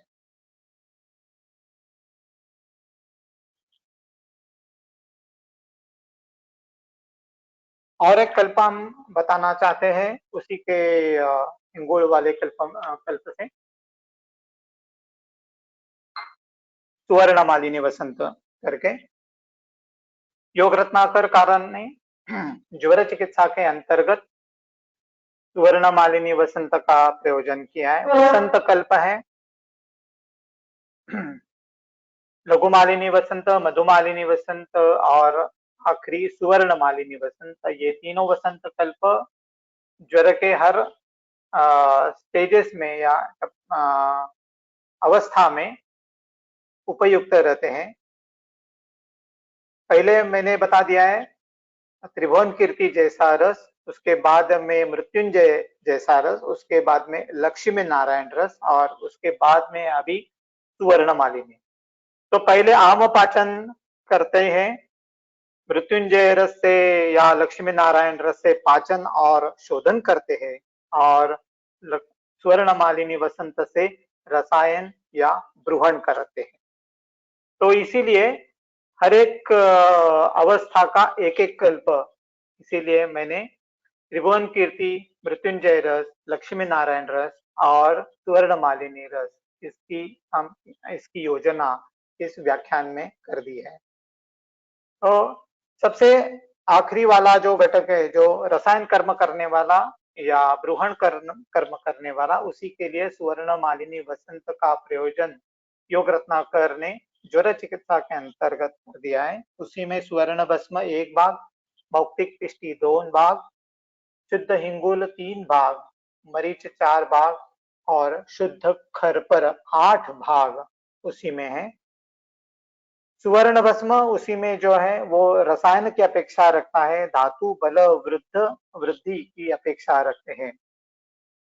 तो सुवर्ण भस्म का मारण पारद और गंधक के साथ में जो योगवाही है उसी के साथ में हमने कर दिया। पुटन संस्कार से हो या सिंदूर विधि से हो, कौन से भी दोनों में से कौन से भी एक प्रक्रिया से जब सुवर्ण भस्म बन जाता है तो सुवर्ण के गुण वैसे के वैसे रहते हैं, इसीलिए वो सुवर्ण रसायन या विषग्न या धातु बल वृद्धि के कारण काम में आ जाता है। कोई ट्रेडिशन में सुवर्ण माक्षिक भी सुवर्ण भस्म के साथ साथ मारण कराने के लिए ले लेते हैं। सुवर्ण माक्षिक के गुणधर्म सुवर्ण के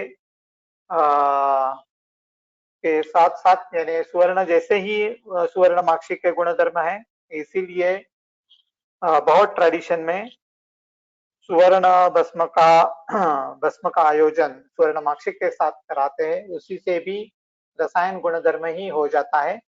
लेकिन जितनी स्वर्ण की मात्रा हमें मिलती है उससे आधी मात्रा स्वर्णमाक्षी के साथ हो, इसलिए स्वर्णमाक्षिक आधा और स्वर्ण भस्म आधा, ऐसी फाइनल प्रोडक्ट हमें मिल जाता है। लेकिन वहां भी वो रसायन भी है, और यानी स्वर्णमाक्षिक से तैयार हुआ जो स्वर्ण भस्म है वो रसायन भी है, क्योंकि स्वर्णमाक्षिक स्वयं बहुत ऊंचा रसायन है। रक्त की रक्त धातु के ऊपर ज्यादा अच्छा काम करता है, ऐसा कल्प धातु के बल की वृद्धि भी उसमें अपेक्षा रखता है। तो जहाँ पारद गंधक कज्जली के साथ हो, कुटन संस्कार से किया हो, या सिंदूर विधि से भस्म किया हो, या सुवर्ण माक्षिक के साथ साथ में उसी का मारण किया हो, सभी का सभी सुवर्ण भस्म रसायन या धातु बल वृद्धि के कारण ही काम आ जाता है।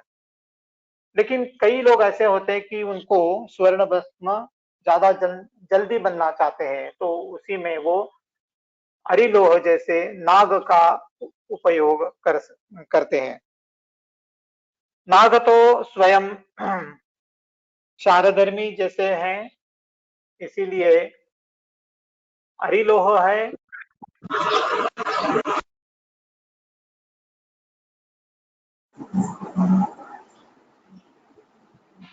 हरिलोह होने के कारण स्वर्ण भस्म का जो गुणधर्म है वो थोड़ा कम हो जाता है, इसीलिए नाग से तैयार किया हुआ स्वर्ण भस्म की अपेक्षा स्वर्ण मालिनी बसंतर रखता नहीं है, इसीलिए जो सुवर्ण भस्म नाग से किया हो वो इसमें प्रयुक्त न करे।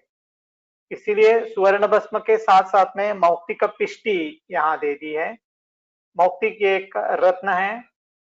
जब पाचन की अपेक्षा जब कोई रत्न या कौन से समुद्र शंख शौकिक जैसे लाते हैं या मिलते हैं, तो पाचन कराने के लिए उसका भस्म कल्प में प्रयुक्त किया जाता है। लेकिन स्वर्ण मालिनी वसंत में मौक्तिक की पिष्टि दे दी है, तो मौक्तिक पिष्टि या पाचन के अलावा यहाँ शामक और रसायन की अपेक्षा यहाँ मिला ली है। शुद्ध हिंगुल हमने उसका बहुत वर्णन पहले कल्प में तो किया हुआ है। चौथा घटक जो है ये मरीच है। मरीच की भी शोधन करना अनिवार्य रहता है। बटर मिल्क में या छाछ में मरीच 12 घंटे डुबो देना चाहिए। उसके बाद उसकी छाल, ऊपर वाला कवरिंग जो है वो छूट जाता है, जो काला रहता है, और वो छाल जब हम निकाल देते हैं तो उसके अंदर सफेद रंग वाली मरीच मिल जाती है। वो सुखाने के बाद उसका चूर्ण हमें ले लेना चाहिए। ये जो श्वेत मरीच है जो वो प्रमादी है, स्रोतो शुद्धि करने वाले हैं, दीपन करने वाली है। अगला घटक जो है वो खरपर, ये भी खरपर जैसे हिंगुल जैसे ही अभी नेचुरल फॉर्म में या बाजार में जो अब मिलता है, ये खरपर पहले जो वर्णन किया हुआ रसक जो है उसकी अपेक्षा ये खरपर अभी तो मार्केट में नहीं मिलता। अभी जो मार्केट में जो खरपर मिलता है ये मिट्टी का कोल ऐसा मिल जाता है। रसक जो एक्चुअली स्वर्ण मालिनी वसंत में प्रयुक्त है वो जसद की अपेक्षा रखता है, और अभी जो मार्केट में जो मिट्टी का जो मिल जाता है उसमें तो मरीच उसमें जसद बिल्कुल नहीं रहता है, और उसके अलावा लोह उसमें ज्यादा मिल जाता है। तो ये जो रसक जो है वो ओरिजिनली जो रसबंधक जो वर्णन किया हुआ या उसका मारण भी यानी रसक भस्म भी ग्रंथ में वर्णन किया है। अभी जो मिल रहा है जो खरपर, उसका मारण तो हम नहीं करा सकते क्योंकि मिट्टी जैसे ही यानी गहरी के जैसे ही वो मिलता है, और वो रसबंधक भी नहीं है। लेकिन ट्रेडिशनली ये यूज करते आ रहे हैं क्योंकि अभी शायद जसद युक्त खरपर या कलखापरी अभी इतने ज्यादा उपलब्ध नहीं है, इसीलिए शायद अभी जो मार्केट में जो मिलता है रसक खरपर, उसका प्रयोजन बहुत सारे फार्मेसी करते हैं। तो ओरिजिनली जो गुणधर्म रसक रसक के जो है वो कफ पित्त हर है, दीपन करने वाला है और जीर्ण ज्वर हर ऐसे लिख दिया है। अभी जो मिट्टी वाला जो खरपर जो मिलता है तो उससे दीपन या अग्निवर्धन काम होना उतना संभव तो होता नहीं है, क्योंकि मिट्टी जैसे कसैले गुणधर्म वाला ही वो होता है। लेकिन उसका शोधन गोमूत्र में कराते हैं लोग और उसी के कारण शायद थोड़ी तीक्ष्णता उसी में आ जाती है और वो स्रोतोरोध नाशन और अल्प प्रमाण से अग्निदीपन का काम उससे हो जाता है। स्वर्ण मालिनी जीर्ण ज्वर में, विषम ज्वर में, कासादि जहां धातु बहुत से क्षीण है और धातु वर्धन की जब अपेक्षा रखते हैं उनसे भी संप्राप्ति, तो उसी में स्वर्ण मालिनी का प्रयोग होना जरूरी है। जो अन्य व्याधि जहाँ धातु वर्धन होने की अपेक्षा है उसी व्याधि में भी स्वर्ण मालिनी उपयुक्त है, लेकिन जीर्ण ज्वर में उससे वो ज्यादा अपेक्षा रखता है। जीर्ण ज्वर का जब हम चरक संहिता में जब हम देखेंगे तो आसप्तरात्रम तरुणम ज्वरम आहु मनीषिभि मध्यम द्वादश रात्रम तु और पुराण मत उत्तरम। तो जब द्वादश रात्र यानी 12 दिन के बाद जब ज्वर रुग्ण में रहता है तो उसे पुराण ज्वर या जीर्ण ज्वर ऐसी व्याख्या उन्होंने कर दी है। तो 12 दिन के बाद जब ज्वर अवस्था रहती है तो ऐसी अवस्था में शायद दौर्बल्यतः देह धातु नाम ज्वरो जीर्णो अनुवर्तते बल्ये ही सबृहण तस्मात् आहार तम उपाचरे, ऐसा भी चरक चिकित्सा तीसरे अध्याय में दे दिया है। तो वहां अपेक्षा ऐसी है कि धातु दौर्बल्य है, धातु दौर्बल्य क्या धातु दौर्बल्य होने के कारण रुग्ण बल्य की अपेक्षा रखता है और ब्रूहण जैसे आहार की अपेक्षा या उपचार अपेक्षा रखता है। तो ज्वर के मूल संप्राप्ति में अग्निमांद्य और उससे प्रसाद रूप में जब रसादी धातु की निर्मिति हो जाती है, ये रसादी धातु की निर्मिति अग्निमांद्य होने के कारण और आम के कारण क्षीण हो जाती है और जैसे रस धातु क्षीण हो जाता है और दुर्बल हो जाता है तो उसी के कारण आगे तैयार होने वाले पैदा होने वाले बाकी धातु भी क्षीण या दुर्बल तैयार हो जाते हैं और उसी के कारण देह में दौर्बल्य आ जाता है। जब ज्वरोष्मा दीर्घ काल रहता है तो स्निग्ध गुण का ह्रास हो जाता है और कफ क्षीण और वातवर्धन ऐसी ऐसी अवस्था रुग्ण में आ जाती है और इसी के कारण कार्श्यादि कुछ लक्षण रुग्ण में दिखाई देते हैं। ऐसी जब अवस्था रुग्ण की हो जाती है तो उसी अवस्था में भी और शायद उसी अवस्था में ही स्वर्ण मालिनी वसंत का प्रयोजन उसी में है, क्योंकि स्वर्ण भस्म और मौक्तिक भस्म ये दोनों रसायन काम करने वाले शमन गुण वाले ऐसे बहुत अच्छे घटक उसमें दे दिए है और उसी कल्प को नवनीत की भावना दे दी है। नवनीत ये स्निग्ध गुण वाला और जब ज्वरोष्मा दीर्घ काल जब रहता है तो जिससे स्निग्ध गुण का ह्रास हो जाता है, क्षीण हो जाता है, तो वहां नवनीत से स्निग्ध गुण उत्पन्न हो जाता है और कफक्षीण अवस्था या वातवर्धन जो अवस्था है वो कम हो जाती है। स्वर्ण मालिनी जब हम तैयार कराते हैं तो पहले ये सभी के सभी घटक द्रव्यों को नवनीत की भावना देनी चाहिए और नवनीत की भावना देने के पश्चात नींबू स्वरस की भावना देनी चाहिए। कितनी भावना देनी चाहिए नींबू स्वरस की? जब तक नवनीत का स्निग्धांश बिल्कुल नहीं जाता तब तक नींबू स्वरस की भावना देनी चाहिए। शायद 3 भावना हो या 4 भावना हो या 5 या 6, जितनी भावना लगती है स्निग्धांश नवनीत का पूरा जाने के लिए तब तक नींबू का स्वरस हमें डालना चाहिए।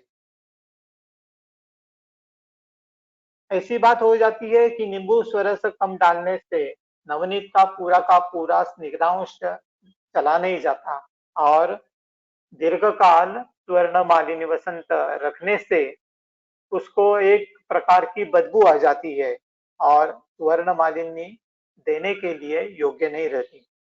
इसीलिए एक निर्माण करते समय एक बात बिल्कुल ध्यान में रखनी चाहिए कि नवनीत का बिल्कुल स्निग्धांश स्वर्ण मालिनी के निर्माण में नींबू स्वरस से जाना चाहिए। जब तक वो नहीं जाता तब तक नींबू का स्वरस उसी में डाल देना चाहिए।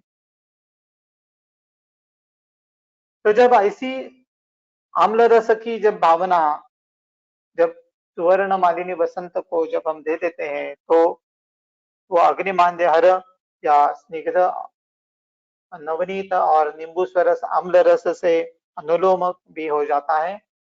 स्वर्ण भस्म ये हमने पहले बता ही दिया है कि वो धातु का बल वर्धन करने वाला बहुत उच्च कोटि का रसायन है और इसीलिए स्वर्ण मालिनी वसंत से धातु बल वृद्धि या धातु अच्छे खासे बलवान हो जाते हैं।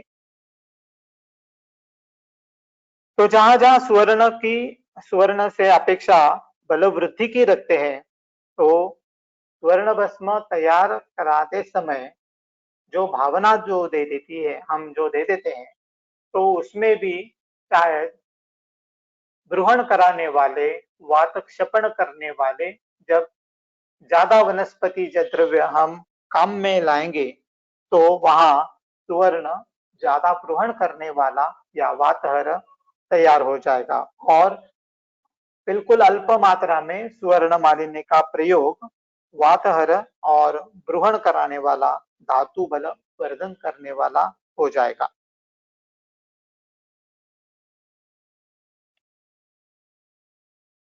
विषम ज्वर में भी सुवर्ण मालिनी का प्रयोग कर दिया है। जहां धातु बहुत दुर्बल हो जाते हैं और हेतु फिर से और हेतु सातत्य वैसा ही चला आ जाता है तो विषम ज्वर की शायद निर्मित हो जाती है। तो ऐसी अवस्था में शरीरस्थ धातु के बल की वृद्धि कराने के लिए सुवर्ण मालिनी का प्रयोजन ज्यादा है। तो जहां जहां धातु अच्छे खासे बलवान हो जाते हैं तब बार बार ज्वर पैदा नहीं होते क्यों या फिर से आने की आशंका भी नहीं रहती। गर्भिणी अवस्था में भी सभी के सभी गर्भ के अवयव पुष्ट होने के लिए संतर्पण होने के लिए भी स्वर्ण मालिनी का प्रयोजन है क्योंकि स्वर्ण भस्म मौक्तिक पिष्टि जो है वो रसायन कर्म करने के लिए धातु बल वर्धन करने के लिए शामक भी है, इंगुल रसायन भी है, नवनीत है, नींबू स्वरस अग्निवर्धन भी करता है। तो गर्भ के सभी अवयव संतर्पण या पुष्ट हो जाते हैं। इसीलिए सुवर्ण मालिनी वसंत का प्रयोग गर्भिणी अवस्था में भी हम करा सकते हैं। सबसे महत्वपूर्ण बात सुवर्ण मालिनी से यह होती है कि रस का धात्वग्नि उससे सुधार जाता है। जैसे रस धातु का अग्नि सुधर जाता है वैसे ही रस धातु अच्छा खासा तैयार हो जाता है और परिणमन से अगले अगले जो धातु है, रक्त धातु, मांस धातु, वो भी अच्छे खासे तैयार हो जाते हैं। और जैसे जैसे धातु बल वर्धन हो जाता है, वैसे वैसे व्याधि धीरे धीरे कम हो जाता है, ऐसे भी देखने के लिए मिल जाते हैं।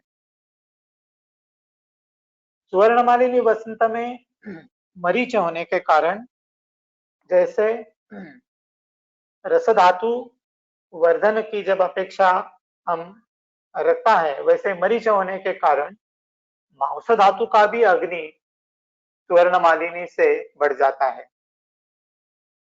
प्रतिशायादि ऐसी जीर्ण व्याधि में धातु बल कम होने के कारण जब प्रतिशाय जैसे लक्षण जब मिलते हैं, तो वहां धातु धातुअग्नि वर्धन की भी अपेक्षा रखते हैं और धातु बलवान होने की भी अपेक्षा रखते हैं। तो सुवर्णमालिनी वसंत दोनों तरफ काम कर देता है, अग्निवर्धन भी करता है और धातु परिपोषण अच्छा होने के कारण धातु बलवान भी हो जाता है। तो जीर्ण प्रतिशाय में जहां धातु बल वर्धन होने के कारण जीर्ण प्रतिशाय बिल्कुल कम हो जाता है। मेरे क्लिनिक में एक ऐसी घटना भी घटी है कि जहां रस धातु बिल्कुल क्षीण होने के कारण रजक क्षीणता आ गई है। तो ऐसे एक पेशेंट को मैंने केवल सुवर्ण मालिनी वसंत का प्रयोग कर दिया था। अनुपान उसको दूध या गो दुग्ध जैसे बोलते हैं, उसको दे दिया था। तो उसी के कारण धीरे धीरे रस धातु प्रसाद रूप से अच्छी तरह से निर्माण हो गया और जैसा रस धातु अच्छा तैयार हो गया, उसी के उपधातु रज भी अच्छा खासा तैयार हो गया और उसी के कारण रजक क्षीणता बिल्कुल उस रुग्णा की कमती हो गई और रेगुलर रज प्रवर्तन उसी में शुरू हो गया। तो केवल रस के पुष्टि के लिए या रस धातु के पुष्टि के लिए यहाँ सुवर्ण मालिनी वसंत का प्रयोग मैंने कर दिया था और उसी से सुवर्ण मालिनी का फायदा या अच्छा खासा फायदा वो रुग्ण को हो गया है।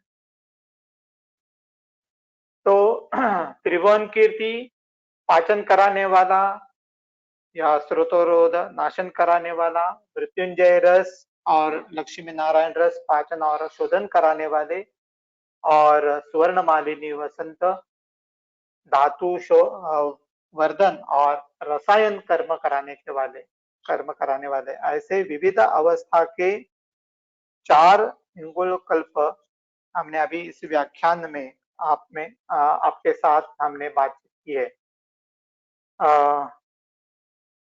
शायद इस सभी कल्प के निर्माण में और उपयोग करने में कुछ शायद आपकी कुछ सुझाव हो या कुछ उसमें आशंका हो, तो आप बता सकते हैं या क्वेरी इसके ऊपर लिख सकते हैं।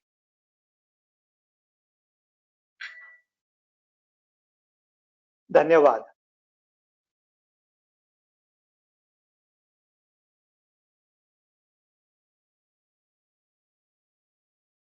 सर कुछ प्रश्न आए हैं।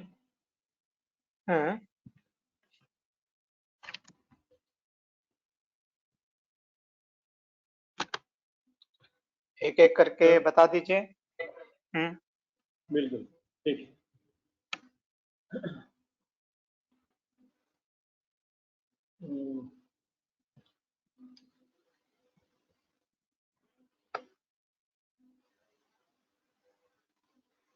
Sir, in some patients, we see repeated malaria and typhoid every year or in 6 months. In such cases, please suggest kalpa which way we must think संप्राप्ति भंग करने व अपुनर्भव चिकित्सा के लिए। इसीलिए मैंने ये 4 कल्प का निर्माण आपके साथ इसकी बातचीत की है कि पहले पाचन कराने वाले, फिर शोधन कराने के वाले और बाद में रसायन की अपेक्षा रखने वाले। तो कौन से भी कल्प हो, इन्फ्लुएंजा जैसे हो या फ्लू जैसे हो, टाइफाइड जैसे हो या कौन सी भी हो, उसका पहला आयुर्वेद के हिसाब से परीक्षण करना चाहिए। जैसे हम आयुर्वेद की अपेक्षा उसका परीक्षण कर देंगे, वात प्रधान है या पित्त प्रधान है, कफ प्रधान है, कौन सा धातु दुष्ट हो गया है, कौन सा स्रोतस दुष्ट हो गया है, क्या अवस्था में रुग्ण है, ज्यादा क्षीण हो गया है, ब्रूहण की अपेक्षा रखता है या शोधन की अपेक्षा रखता है, ये सब पता चलने के बाद ही हम कल्प का प्रयोजन कर सकते हैं। इसीलिए टाइफाइड हो तो उसी में सुवर्ण मालिनी का प्रयोजन बिल्कुल हम ऐसे नहीं बता सकते।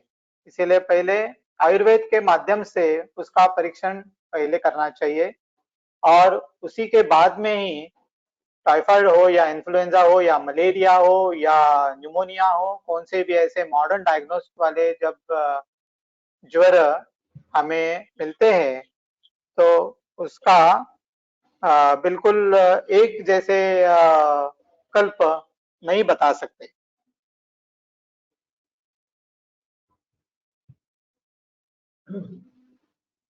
ये खरपर के उपयोग के बारे में एक प्रश्न है कि अगर यशद नहीं, सॉरी, खरपर नहीं मिलता तो यशद उसके बजाय हम प्रयोग में ला सकते हैं।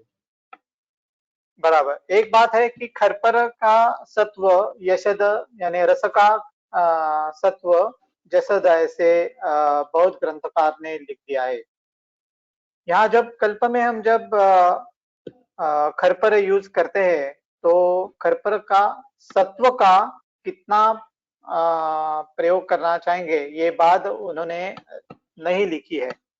जैसे फॉर एग्जांपल मयूर तुत्त या कौन से भी इसका या अभ्रक का, उनका जब हम सत्व निकालते हैं तो उसका सत्व 5% से ज्यादा हमें मिलता नहीं है। उसी के हिसाब से जब रसक से जब हम सत्व निकाले तो वो जसद भस्म जैसे 5% भी उससे ज्यादा हम नहीं निकाल सकते। तो रस के अलावा जसद भस्म का प्रयोजन जब सुवर्ण मालिनी वसंत में करना चाहते हैं तो उतनी मात्रा में जसद भस्म हम, जैसे यहाँ 8 भाग कलखा परिया रसक बता दिया है, तो 8 भाग हम जसद भस्म तो वहां नहीं मिला सकते।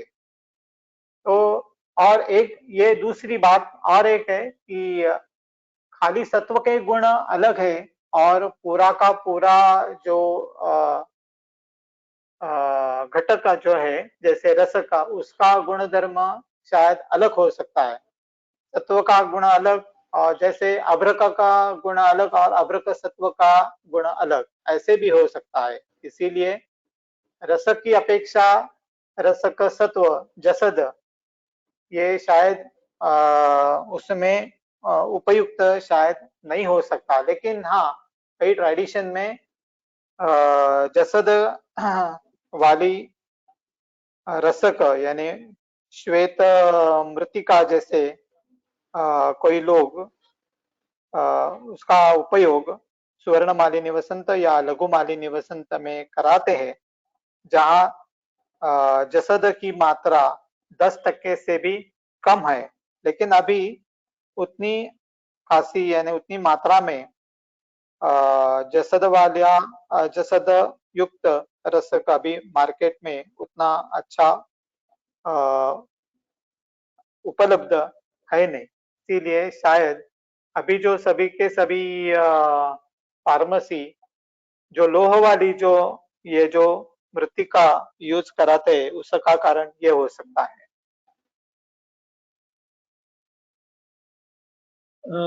एक प्रश्न ऐसा है कि त्रिभुवन कीर्ति, लक्ष्मी नारायण, मृत्युंजय और सुवर्ण मालिनी, इनका सेवन काल और उसका ड्यूरेशन यानी कितने काल तक वो देते रहना है? एक घटक द्रव्य से पता चल जाता है कि कफ प्रधान वातानुबंधी या वात प्रधान कफानुबंधी, इसमें त्रिभुवन कीर्ति या मृत्युंजय या लक्ष्मी नारायण का प्रयोजन या ज्यादा है।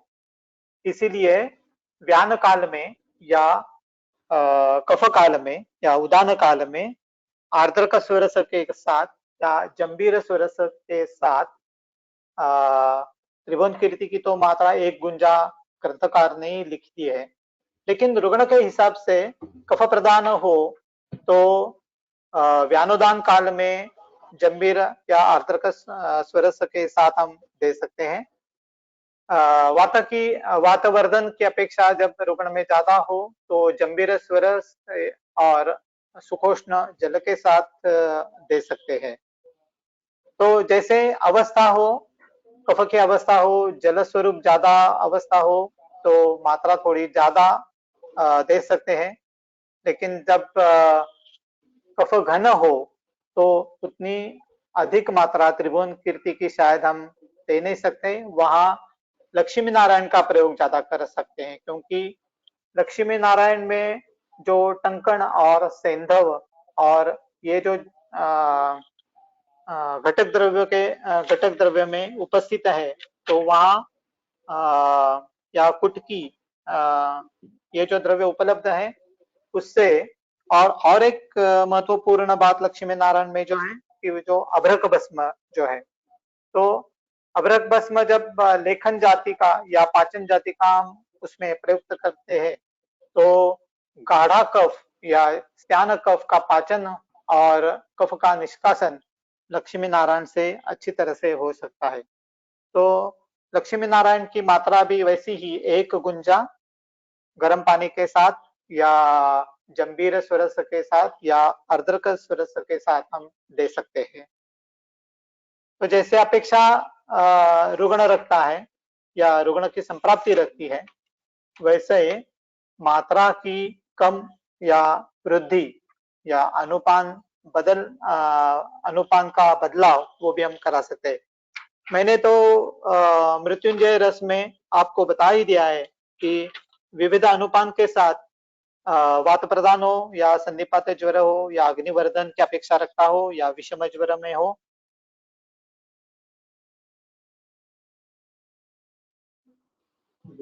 हिंगुल शोधन करते समय अगर हाँ, हिंगुल से शोधन करते समय अगर उसके जो शोधन द्रव्य है तो सभी शोधन द्रव्य अगर प्रयोग में लाए जाए तो सभी गुण एकत्र मिल सकते हैं क्या? फिर से एक बात बताइए, लक्ष्मी नारायण में रसी में क्या? नहीं, हिंगुल शोधन जब करते हैं तो शोधन के जो द्रव्य हैं, हिंगुल शोधन करते समय जो प्रयोग में लाने वाले जो द्रव्य है वो सभी के सभी एक साथ कर सकते हैं क्या? यानी उसके सभी के गुण जो है वो एकत्र मिल सकते हैं। कल्प का प्रयोजन किस काम से है कि पहले हमें सोचना चाहिए। जब कल्प का प्रयोजन कफवातहर जैसे होता है या पाचन कराने वाला होता है कल्प का परिणाम, या कल्प का परिणाम शोधन कराने वाला या कल्प का परिणाम वात क्षपण कराने के लिए होता है, तो शोधन द्रव्य बदलने की अपेक्षा हिंगुल रखता है। जैसे मैंने पहले ही बता दिया है कि अग्निवर्धन होने के लिए आर्द्रक स्वरस और नींबू का प्रयोजन सबसे अधिक रखता है।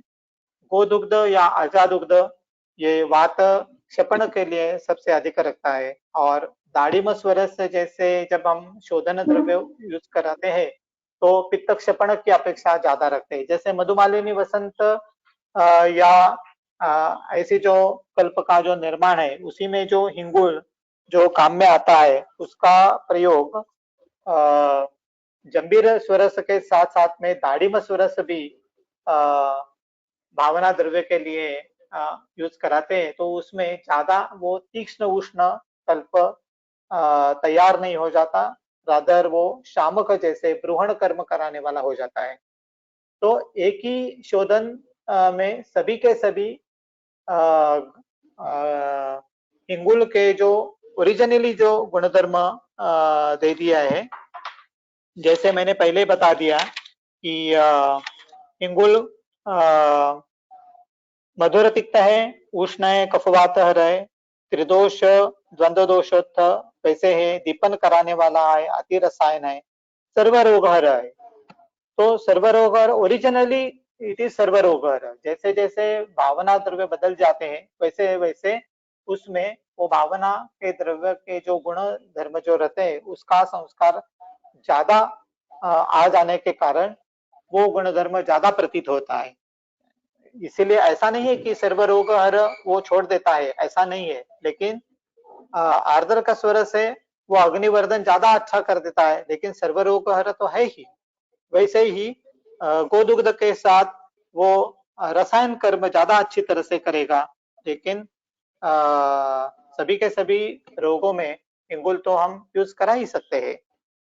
तो सर्व के सर्व गुण धर्म उसमें रहते ही हैं, लेकिन जो शोधन द्रव्य उसमें हम भावना जैसे दे देते हैं तो उसका गुण ज्यादा दिखने को मिल जाता है। ठीक है सर। श्वेत मरीच जो हम प्रयोग में लाते हैं स्वर्ण मालिनी में, वो यानी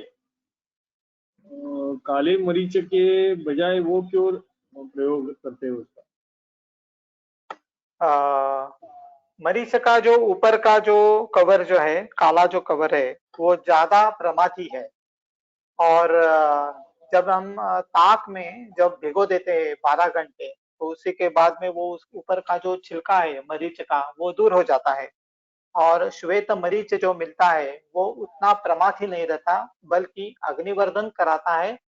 और प्रमाथी न होने के कारण रसायन कर्म में ज्यादा प्रयोजन उसका हो जाता है। जब अग्निवर्धन और प्रमाथी स्रोतोरोधन नाशन करना, ये जब हम बात जैसे त्रिभुवन कीर्ति में या बाकी मृत्युंजय रसा या बाकी कल्प में जब उसकी अपेक्षा रखते हैं, तो वहां श्वेत मरीच के बदले काला मरीच जो हम यूज करना चाहिए।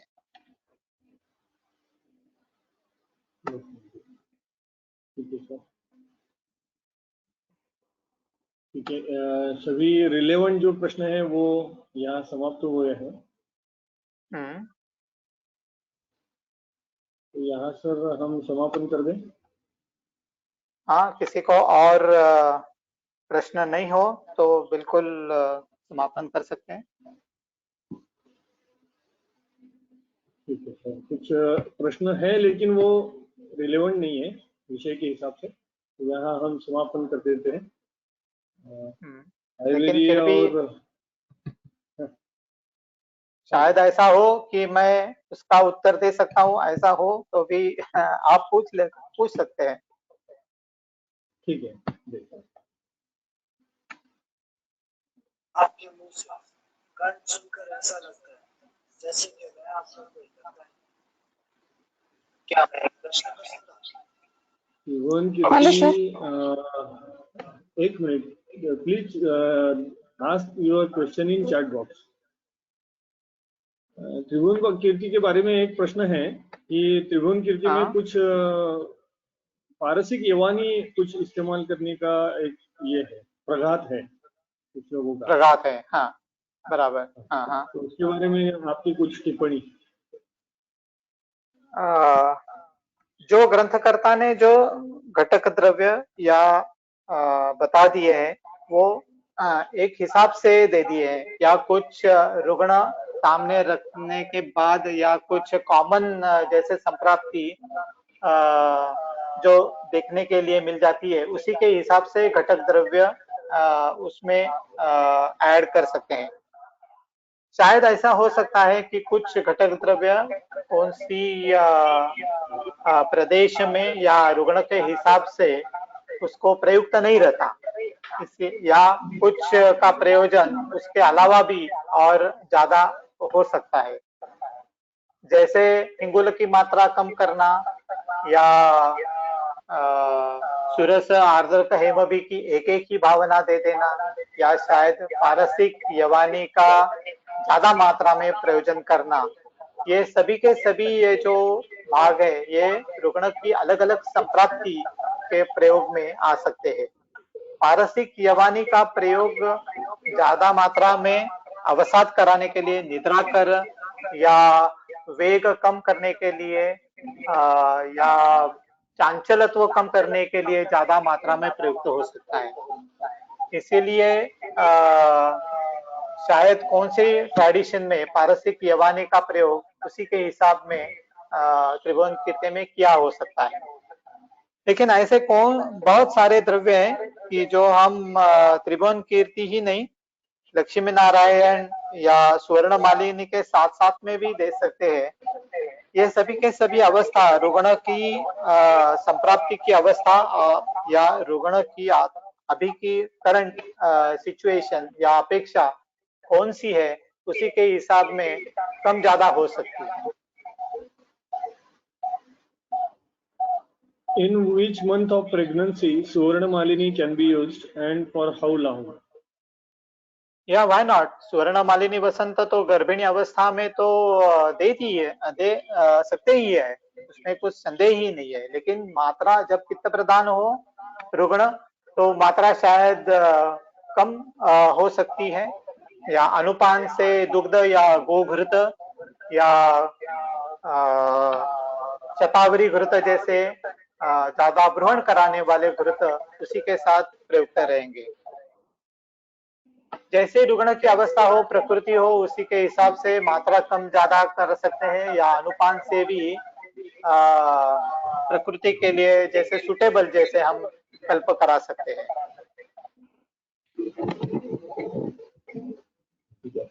तो यहाँ प्रश्न जो है वो समापन हो जाता है उनका सभी का। तो यहाँ हम मीटिंग समापन कर देते हैं। धन्यवाद। आयुर्वेदीय और